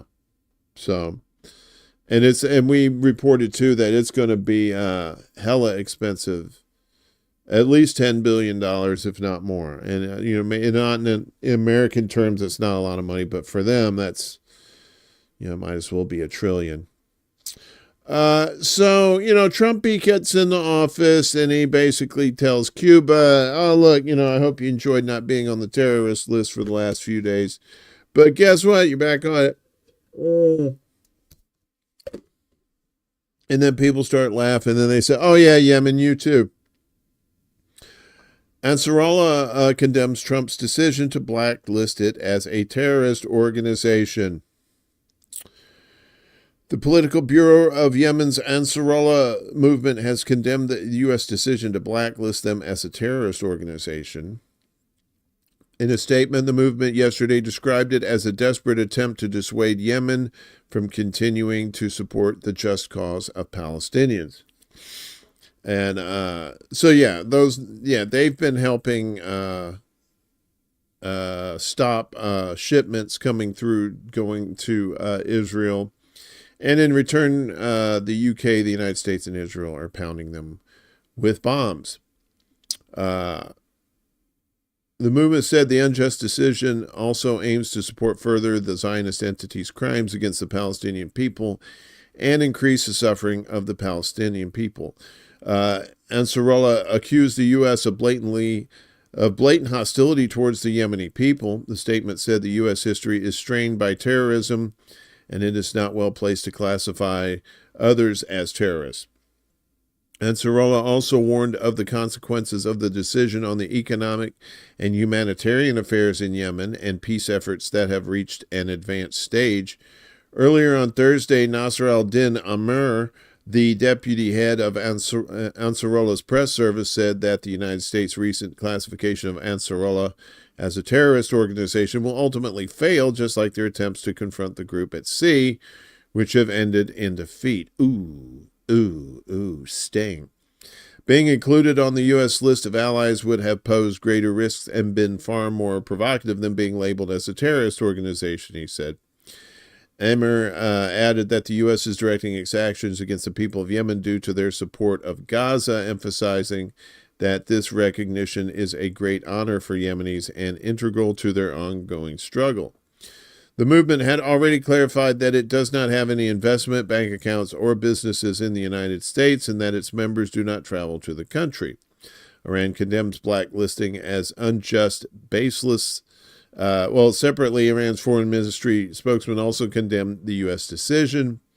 Ismail Bakai warned that such unilateral and baseless actions further undermine the rule of law in international relations and threaten regional peace. He said the U.S. blacklisting is a pretext for imposing inhumane sanctions against the Yemeni nation. U.S. President Donald Trump on Wednesday officially designated them as a foreign terrorist organization, threatening to mobilize its regional proxies against Yemen in an attempt to pressure the Yemeni people to abandon their support for Gaza. The designation came in response to the Yemeni army's military operations on Israeli-occupied territories and assaults on U.S. Navy warships and Israel-linked vessels in the region since November 2023, launched in support of Palestinians being killed by Israel in Gaza. So, yeah. But the Yemeni people are tough, though, man. They are not having any of this, they'll still defend Gaza. But they said, as long as the ceasefire, but Israel is not going to abide by the ceasefire. So that means Yemen is not going to abide by not kicking Israel's ass over. So, yeah, exactly. That's a good point. Terrorist is about as meaningless as the Nobel Peace Prize these days. You are absolutely right. Meanwhile, in India, 8 people have been killed in a factory explosion there. At least 8 people died, 7 more were injured in a blast at an ordnance factory in the western Indian state of Maharashtra.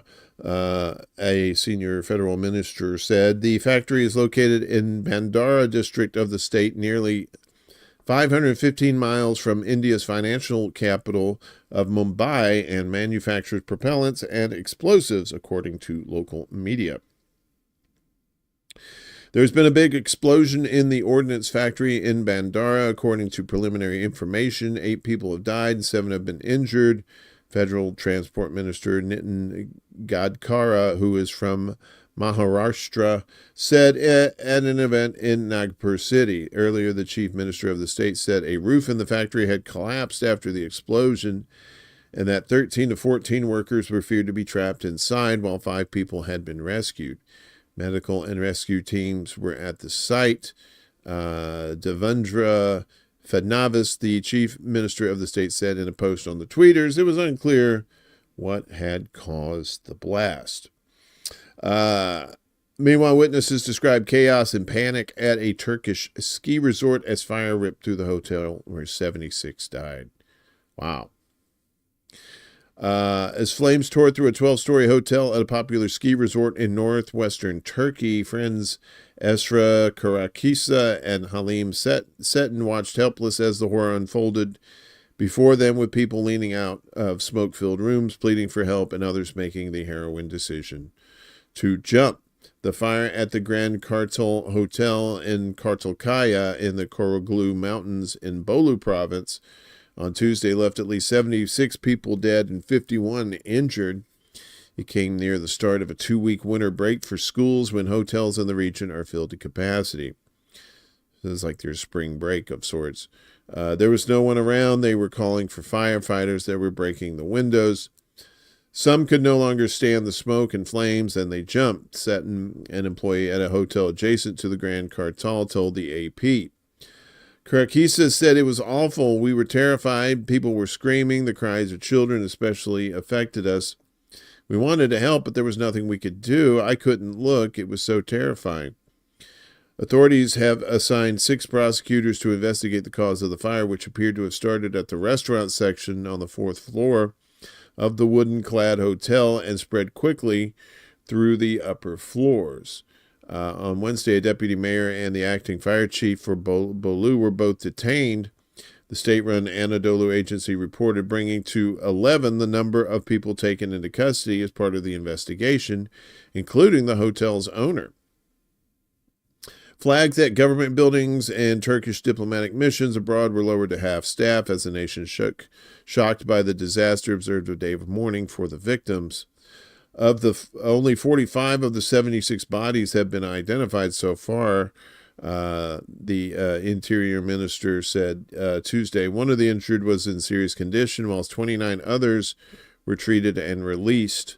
On Wednesday, Turkey began conducting funeral prayers for the deceased. So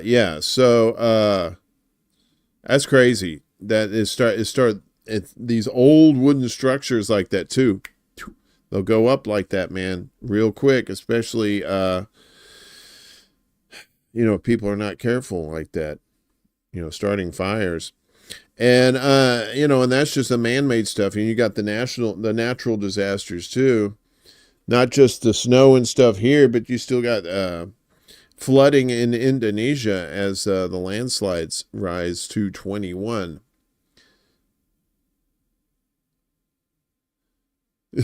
Thanks, Kate. Yeah, no, we've been going a while. We go a while there too, Kate. You know what I'm talking about. Waters from flooded rivers tore through 9 villages in Indonesia's central Java province, and landslides tumbled onto mountainside hamlets after torrential rains. And that's some of the things that they're worried about this weekend. If rain comes into Los Angeles, a lot of those areas that were burned, that vegetation was holding a lot of that soil in place, and now with that being weakened severely and the rains coming in, LA is going to be looking at landslides too. Videos and photos released by National Search and Rescue Agency showed workers digging desperately in villages where roads and green terraced rice fields were transformed into murky brown mud, and villages were covered by thick mud, rocks, and uprooted trees. I can't even imagine that. That's crazy.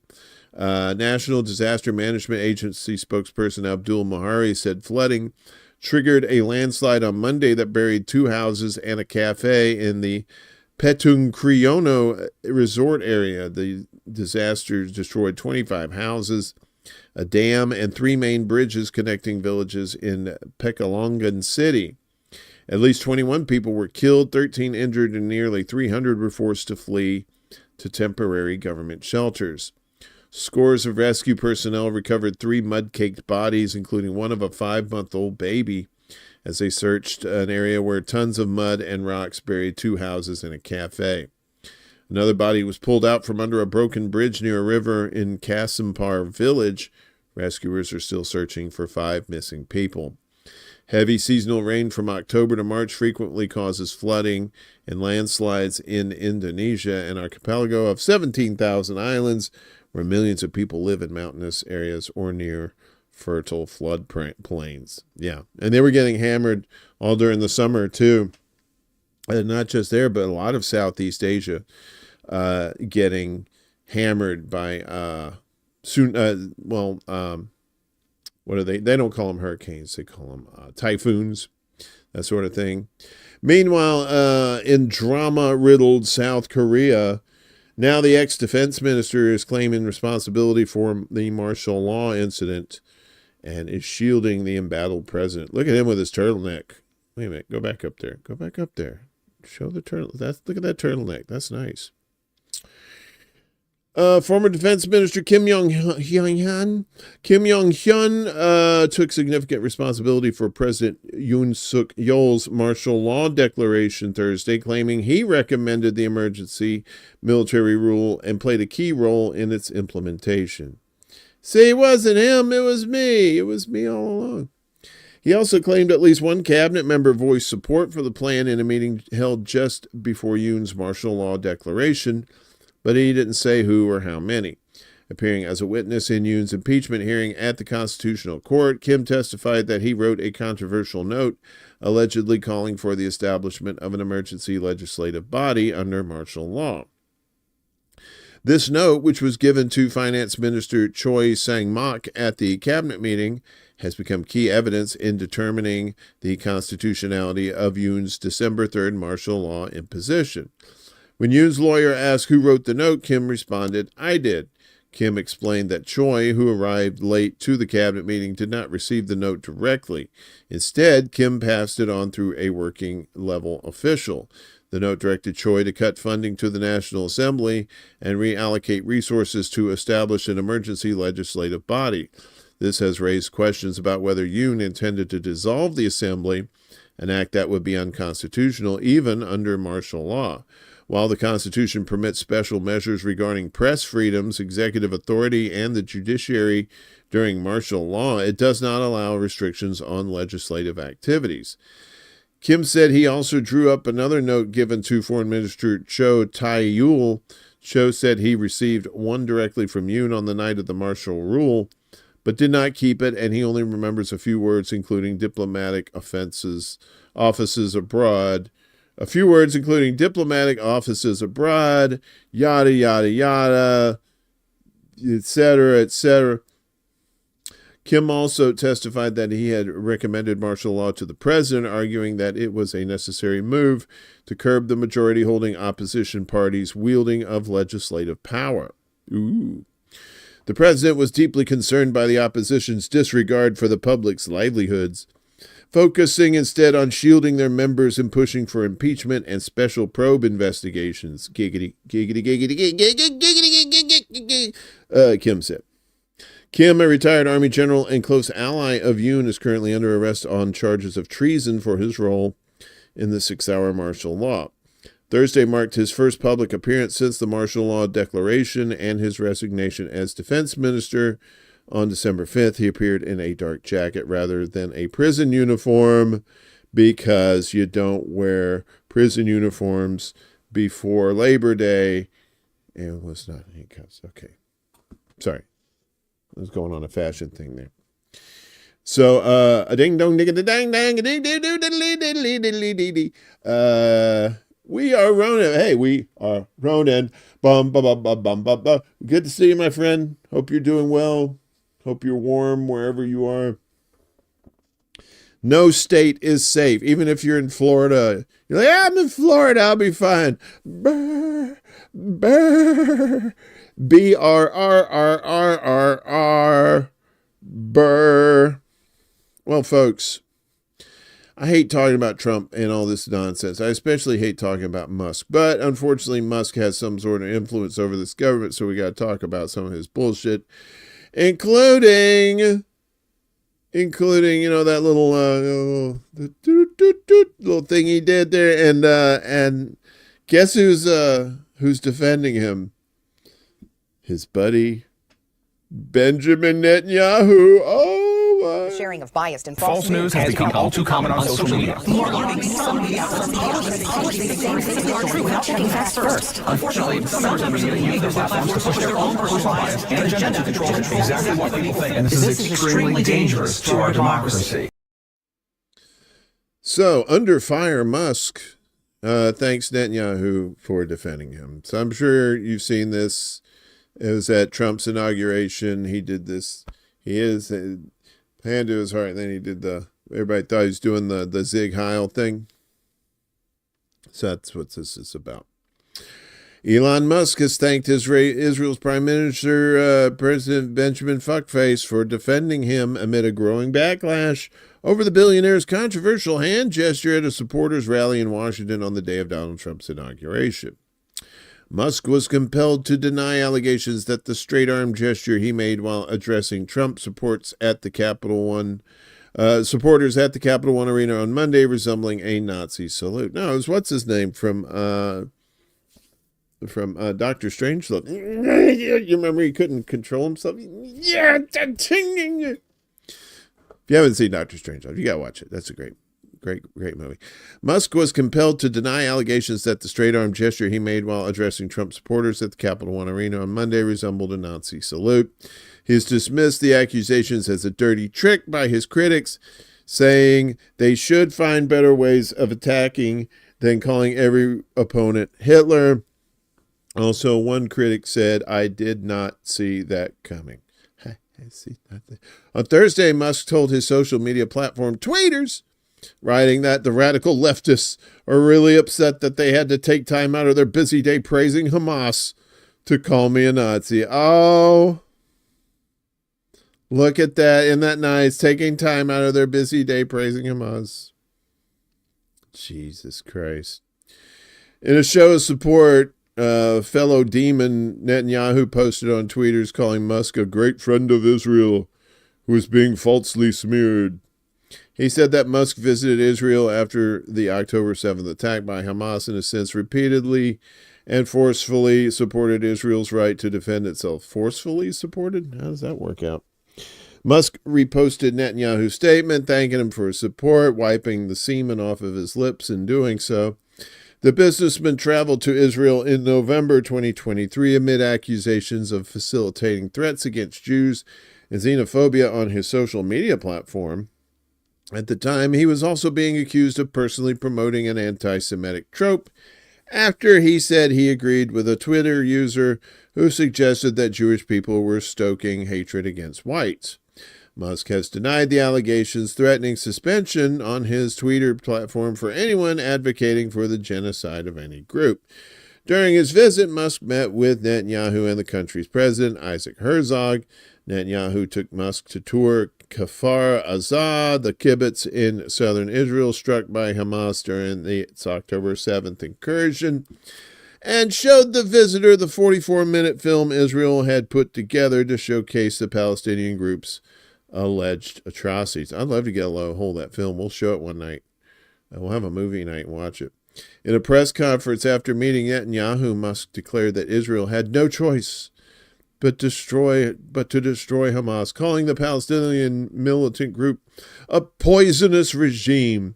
In a similar briefing at Auschwitz, which the billionaire visited in January 2024, Musk declared that he had been frankly naive about the alleged rise of anti-Semitism in the West. Anyway, so U.S. News Channel fires a presenter after she calls Musk a Nazi. This is in Milwaukee, too. Wow, look at that. See, there's the thing. Look at that. No, man, he's just trying to tell you how tall Baron Trump is. He's that tall. He's not doing anything Nazi-ish, is he?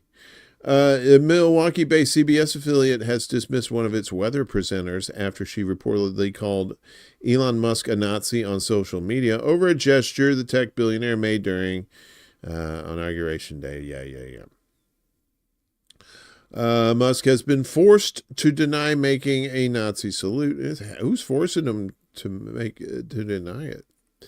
Dismissing the allegation as a dirty trick. Yeah, so WDJT-TV, that's Channel 58, where meteorologist Sam Kuffel had worked since 2019, has confirmed her departure but provided no official explanation in an internal memo to or public comments, according to the Milwaukee Journal-Sentinel. While the station described the matter as a personal issue, Kuffel was reportedly dismissed one day after commenting on Musk's gesture on her Instagram account. Oh, that IG gonna get you, girl. The TV channel has removed Kuffel's bio from its website and no longer mentions her in its weather section, but retains articles written by her. Yeah, we'll still keep your content, motherfucker. Her Instagram account has been set to private, but screenshots purportedly capturing her posts are available online. She has not commented publicly on the incident. Before her tenure at WJT TV, the journalist worked at WAOW TV, that's Channel 9 in Wausau, after graduating from the University of Wisconsin-Milwaukee with a degree in atmospheric science. The Anti-Defamation League, a U.S.-based pro-Israeli group which monitors anti-Semitism and hate speech and proliferates one hell of a lot of propaganda on its own, has described Musk's gesture as awkward, but did not say it was a Nazi salute. They don't think it's a Nazi salute. Similarly, Netanyahu, who is the subject of an international criminal court warrant on charges related to genocide, has tweeted in support of the Twitter owner, declaring him a friend of Israel. I think that's where all the pedophiles go to as well. I'm not saying, I'm just saying, look at the map of pedophiles in Israel. Boop, boop, boop, boop, boop, boop. Shit looks like they got measles, well, the red dots. Meanwhile, Harvard, Harvard adopts the controversial IHRA anti-Semitism definition. Of course they do. Harvard University has agreed to accept the controversial International Holocaust Remembrance Alliance, that's the IHRA, their definition of anti-Semitism after settling a lawsuit from Jewish students who accused other students of harassment during pro-Palestine protests on campus in 2024. The student group, Students Against Anti-Semitism, filed a complaint in January last year in a court in Boston, saying that Harvard was failing to protect them under Title VI of the 1964 Civil Rights Act, a law that prohibits any school from receiving federal funding from discriminating against anyone based on race, color, or national origin. The complaint cited last year's pro-Palestinian protests against Israel's war on Gaza as the source of anti-Semitic rhetoric from other students. Middle East Eye has previously reported on these accusations of anti-Semitism against pro-Palestinian protesters at U.S. universities, which often conflate support for Palestinian rights with anti-Semitism, because they want you to conflate it. As part of Harvard's settlement of the case brought by Students Against Anti-Semitism, the university has agreed to use the IHRA definition of anti-Semitism when applying its non-discrimination and anti-bullying policies.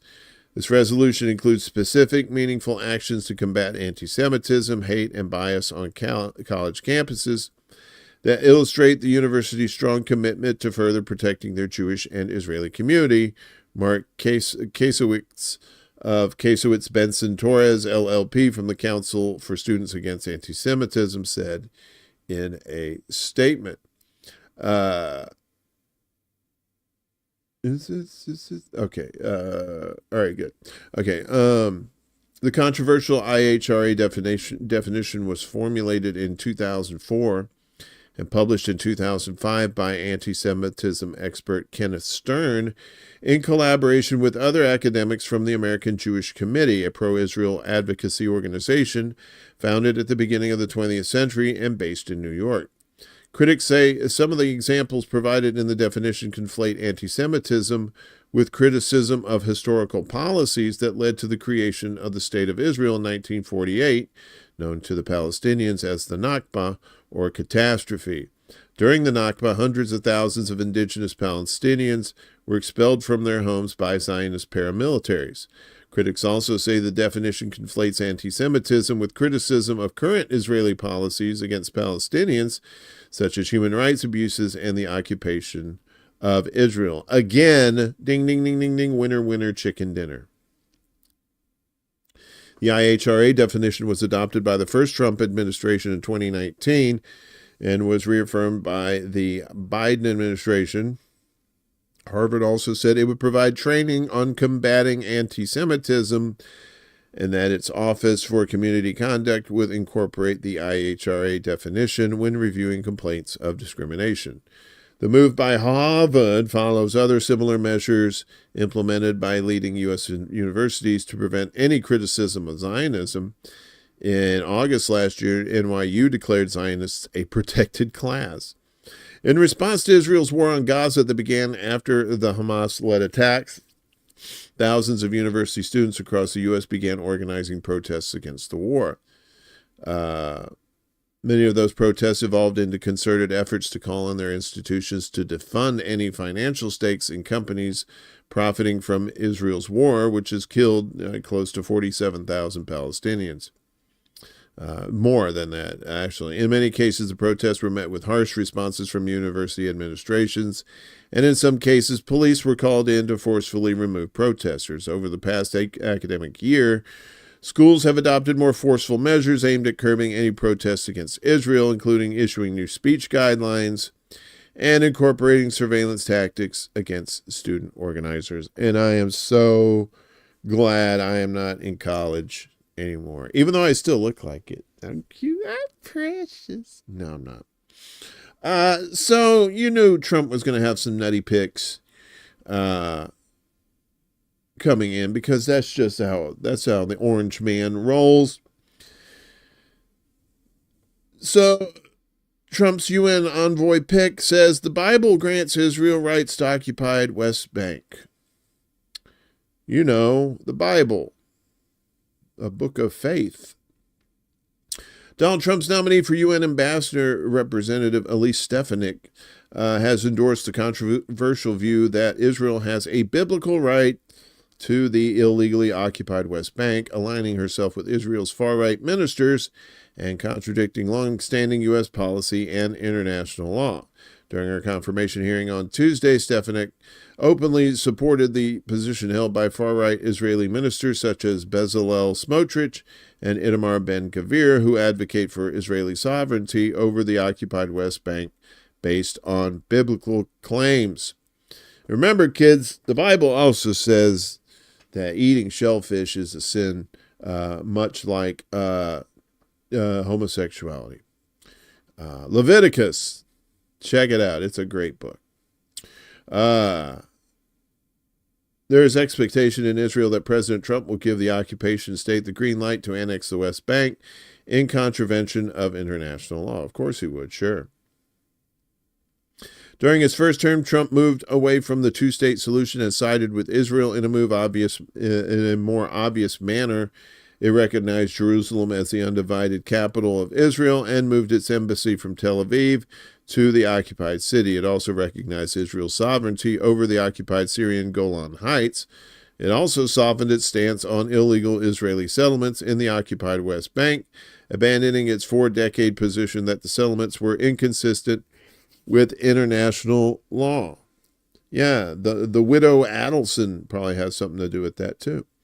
When pressed by Senator Chris Van Hollen, after sharing the views of Israel's finance minister Smotrich regarding biblical rights to the entire West Bank, and if she believed that Israel has been granted the territory by God, Stefanik explicitly confirmed her position with a yes. Van Hollen noted that such views were not even shared by Israel's founders, who were secular Zionists, not religious Zionists. Stefanik's position aligns with Israel's far-right political faction, which seeks to recreate what they view as ancient biblical boundaries, effectively dismissing 2,000 years of history and current international law. This interpretation is used to justify the illegal expansion of settlements in the occupied territories. Think Greater Israel. Remember that? Greater Israel? During the hearing, Stefanik notably avoided directly acknowledging Palestinians' right to self-determination, despite repeated questioning. While stating that Palestinian people deserve human rights, she deflected questions about their right to self-determination by focusing instead on criticism of Hamas, because that's where it always goes. Her appointment follows a pattern in Trump's administration of selecting officials who endorse far-right Israeli positions. This includes the appointment of Mike Huckabee as U.S. ambassador to Israel, who has previously claimed that Israeli occupation does not exist and that Israel holds the deeds to the entire West Bank. It's all in the Bible, folks. Critics argue that such appointments signal a dramatic shift away from traditional U.S. policy on the Israeli-Palestinian question and could further complicate peace efforts in the region. Van Hollen warned during the hearing that such positions would make it very difficult to achieve peace and stability in the Middle East. But they don't care. These are the same people who are like, there is no separation of church and state. You know, they want this, you know, ironically, they want what Iran has, you know, just this, you know, government run by God. So, a couple more Trumpy things here for you. So, Trump FTC chair shuts down public comments on corporate pricing tactics. Interesting. So, Trump's Federal Trade Commission chair began his stint at the helm of the key agency this week by shutting down requests for public comment on corporate surveillance pricing and other exploitative tactics that were a focus of the FTC under the leadership of Lina Khan. Shortly after taking over as FTC chair earlier this week, Andrew Ferguson declared that DEI is over. Captain Random at the agency and demanded a swift vote on a motion giving him sweeping authority to comply with President Trump's orders, ending DEI across the federal government.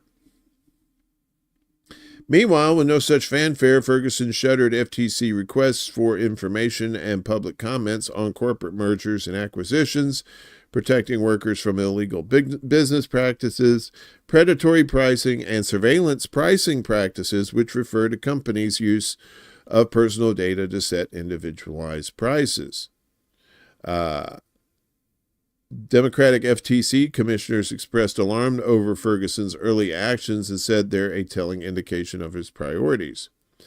Andrew Ferguson could have made his first public act as chairman a motion to study the rising cost of groceries, Commissioner Alvaro Bedoya said in a statement Thursday. He could have acted on a pending public petition from a group of wall and ceiling contractors to investigate how law-breaking contractors can effectively rig contract competitions in the commercial construction industry. Chairman Ferguson could have done any number of things to actually lower the cost of living and create opportunities for American businesses and workers. He did none of them. Instead, he canceled DEI. I know, priorities, right? Douglas Farrar, former director of the FTC's Public Affairs Office, said it is unthinkable that the new chair of the FTC starts his tenure by censoring small businesses facing down monopolies and American consumers already struggling with high prices. The American people deserve to have a voice in government, Farrar added, and not just be dictated to by the oligarchy thingies. Ferguson defended his focus on DEI on the grounds that Trump campaigned openly on ending diversity, equity, and inclusion initiatives across the federal government. But Bedoya noted that Trump, on the day of his inauguration, also ordered the heads of all executive departments and agencies to deliver emergency price relief consistent with applicable law to the American people and increase the prosperity of the American worker. Chairman Ferguson seems uninterested in the challenges that regular human beings face, Bedoya said Thursday. One of his first actions as chairman was to quietly remove the opportunity for the public to comment on 5 different requests for information. Rather than let the American people speak to him, Bedoya added, Chairman Ferguson shuts them out. Why do you ask questions for? What fuck you need answers for? What the hell's wrong with you? I know some of y'all was talking about this yesterday, so let's get to this too. So Trump releases classified JFK, RFK, and MLK assassination files. But are they unredacted? We'll see.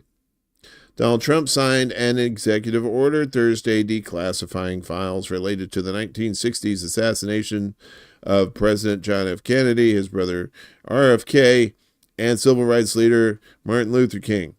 A lot of people have been waiting for this for years, for decades, Trump said as he signed the order in the Oval Office. Everything will be revealed. All will be explained to you. All the knowledge will be bestowed upon you. He revealing shit. After signing the order, Trump handed the pen used to an aide, instructing, "Give that to RFK Jr." He gave you his heart and you gave him a pen. Robert F. Kennedy Jr. is Trump's nominee for Secretary of the Department of Health and Human Services. RFK has stated that he believes the CIA was responsible for his uncle's assassination in 1963.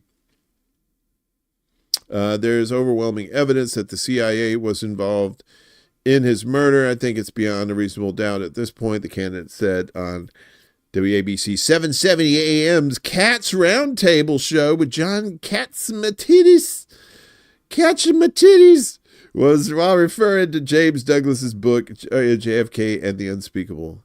Katzimatidis. That is a horrible name. I'm sorry. And then finally, in our unwatchable propaganda watch, German reporter curses during Trump's swearing-in speech. Oh, you Germans. You terrible people. A German news channel had to briefly interrupt its broadcast of U.S. President Donald Trump's inauguration on Monday after a freelance interpreter was caught on a hot mic criticizing the American leader's speech. The video footage spreading on social media shows Trump delivering his inauguration speech accompanied with a voiceover in German.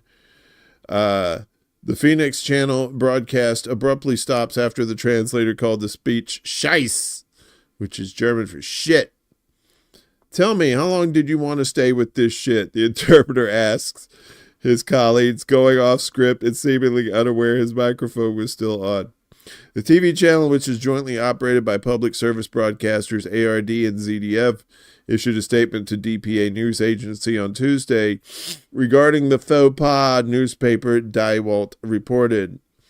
Due to a technical glitch, the communication between the interpreter and the director was audible today. Of course, it does not reflect the opinion of the broadcasters. The statement said, adding that the organization works with experienced freelance interpreters at major international events, as was the case here. It noted that the interpreters have to work for hours at a very high level of concentration and translates simultaneously. That's when they're doing that, all that crazy shit, and they're making like the crazy faces. I don't think deaf people need the crazy faces. I think that people just doing that just, that's what they, and I didn't say that, isn't catching my titties.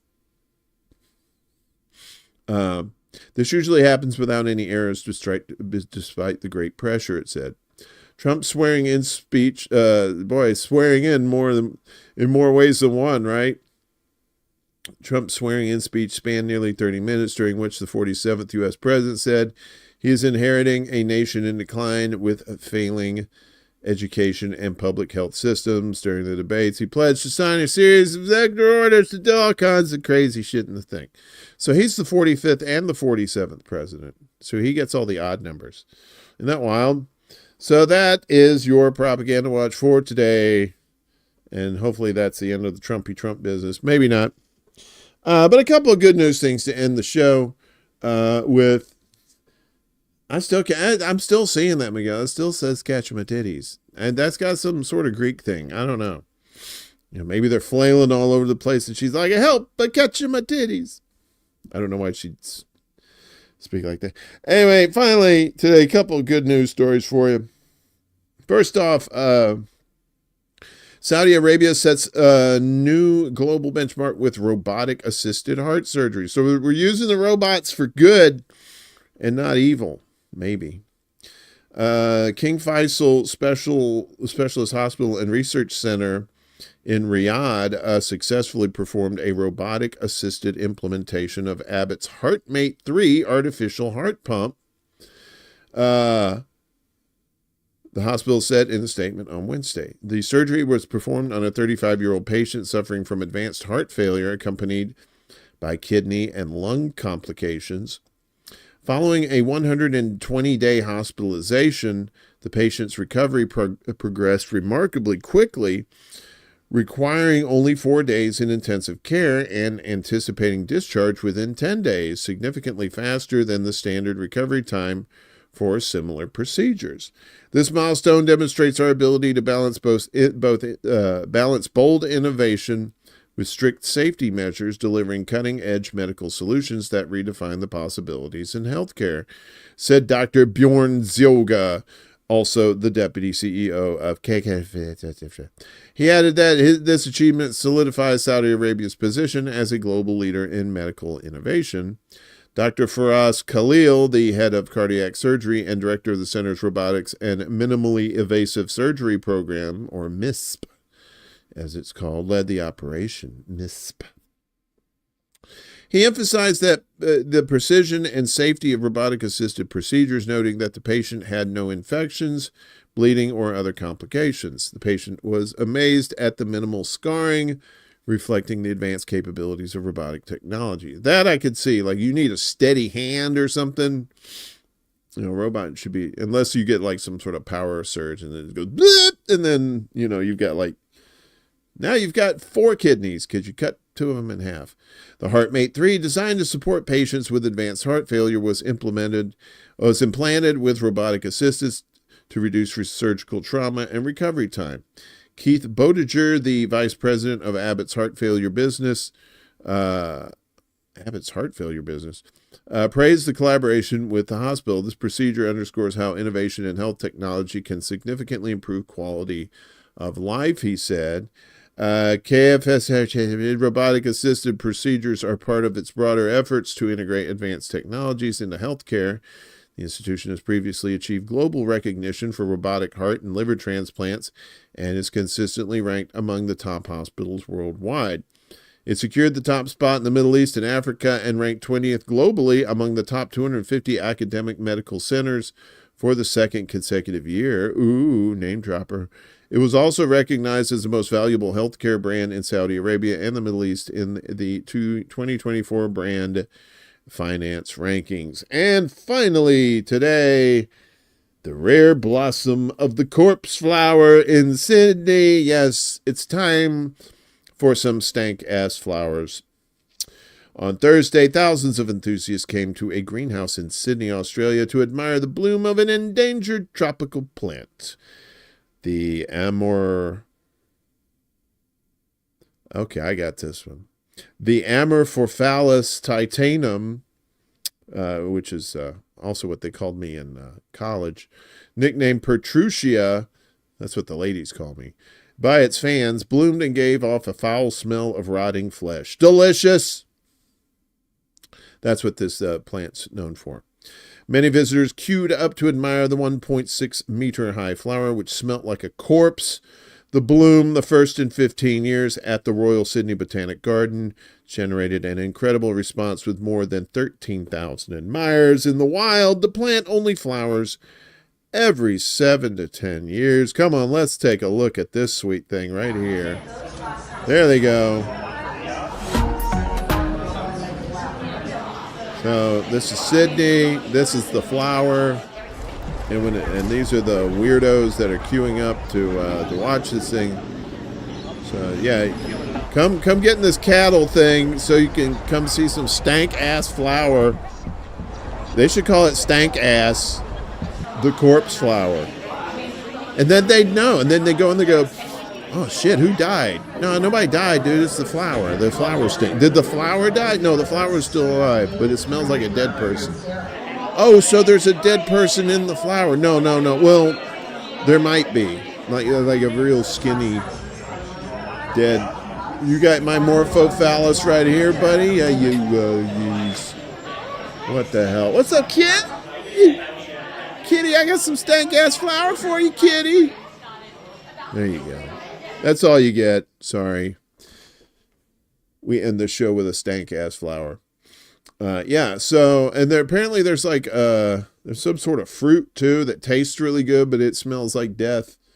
Most of the food I cook smells like death, or at least it does later once it claims my victims. Wait, what? I don't know. I got nothing. So we got stuff, to pimp. So like I said, probably later today, I got to get with my buddy, Franco. Let's see if we're going to do a show tonight. So on his channel, on Frank Analysis. Once I get that information, I'll pass it along to all you ne'er-do-wells, and you know who you are. Also, what's going on? Oh yeah, of course, tomorrow night we got this fucking thing. We always got this shit going on with the secret show, boobies and butt plugs and all that kind of stuff and weird shit in the house tomorrow night. Start midnight Eastern, 9 p.m. specific time. Yeah. So what else is going on? I think that's it. I think that should be it for one morning of fun. Be sure to check out these folks here too. All our peeps there on the YouTubes and Rockfins and Rumbles and Facebooks and stuff. I don't know why. I still haven't been able to go live on Facebook for some reason. It keeps giving me this error. It's not saying I'm banned, but it's saying I have some sort of error message and won't let me do it. So I don't know. Maybe it just doesn't like my shit. Well, that's fine. I don't like their shit either. Yeah, so I think Willie's got a show this evening, I think. Of course, Around the World D and Friends. I don't know if Kevin's doing his show. He's probably doing a show today, 2 p.m. Eastern on YouTube, Rockfin and Rumble, I believe. So I think I got all my peeps out of the way. I'm going to get out of the way too. We will see you tomorrow night for the secret show, and then we'll be back for this one on Monday morning. Be good to each other. Be good to yourself. Nobody else will. I think that was a Journey song from the Raised on Radio album. I could be wrong. I know, right? What about Kick? You like Kick. Miguel, you just like it for the emojis.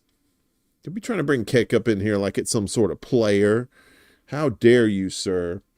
We might get Kick somehow in the mix. Maybe Kick will replace Facebook if Facebook's going to be a bitch like this. So we'll see. All right, everybody take care. Love each and every one of you. If you can, my donation links are down below. If you want to become a Patreon, you can do it for $1 a month. It's like $12 a year. It's only the price of one carton of eggs, right? So if not, there's other, like there's Cash App and stuff. But if you don't have any cash, you want to share those out for me, I appreciate it. Everybody else will get the message then too. So appreciate you. Stay out of the cults. Use your critical thinking skills. Don't be a follower. Be a leader, and be a real progressive. Be somebody who wants progress for everybody. Right? Real progress. Hopefully one day we'll get it. Take care, everybody. Peace. Word to your mother. Stay warm too, especially you Southerners. This is City Alpha 5. Woo!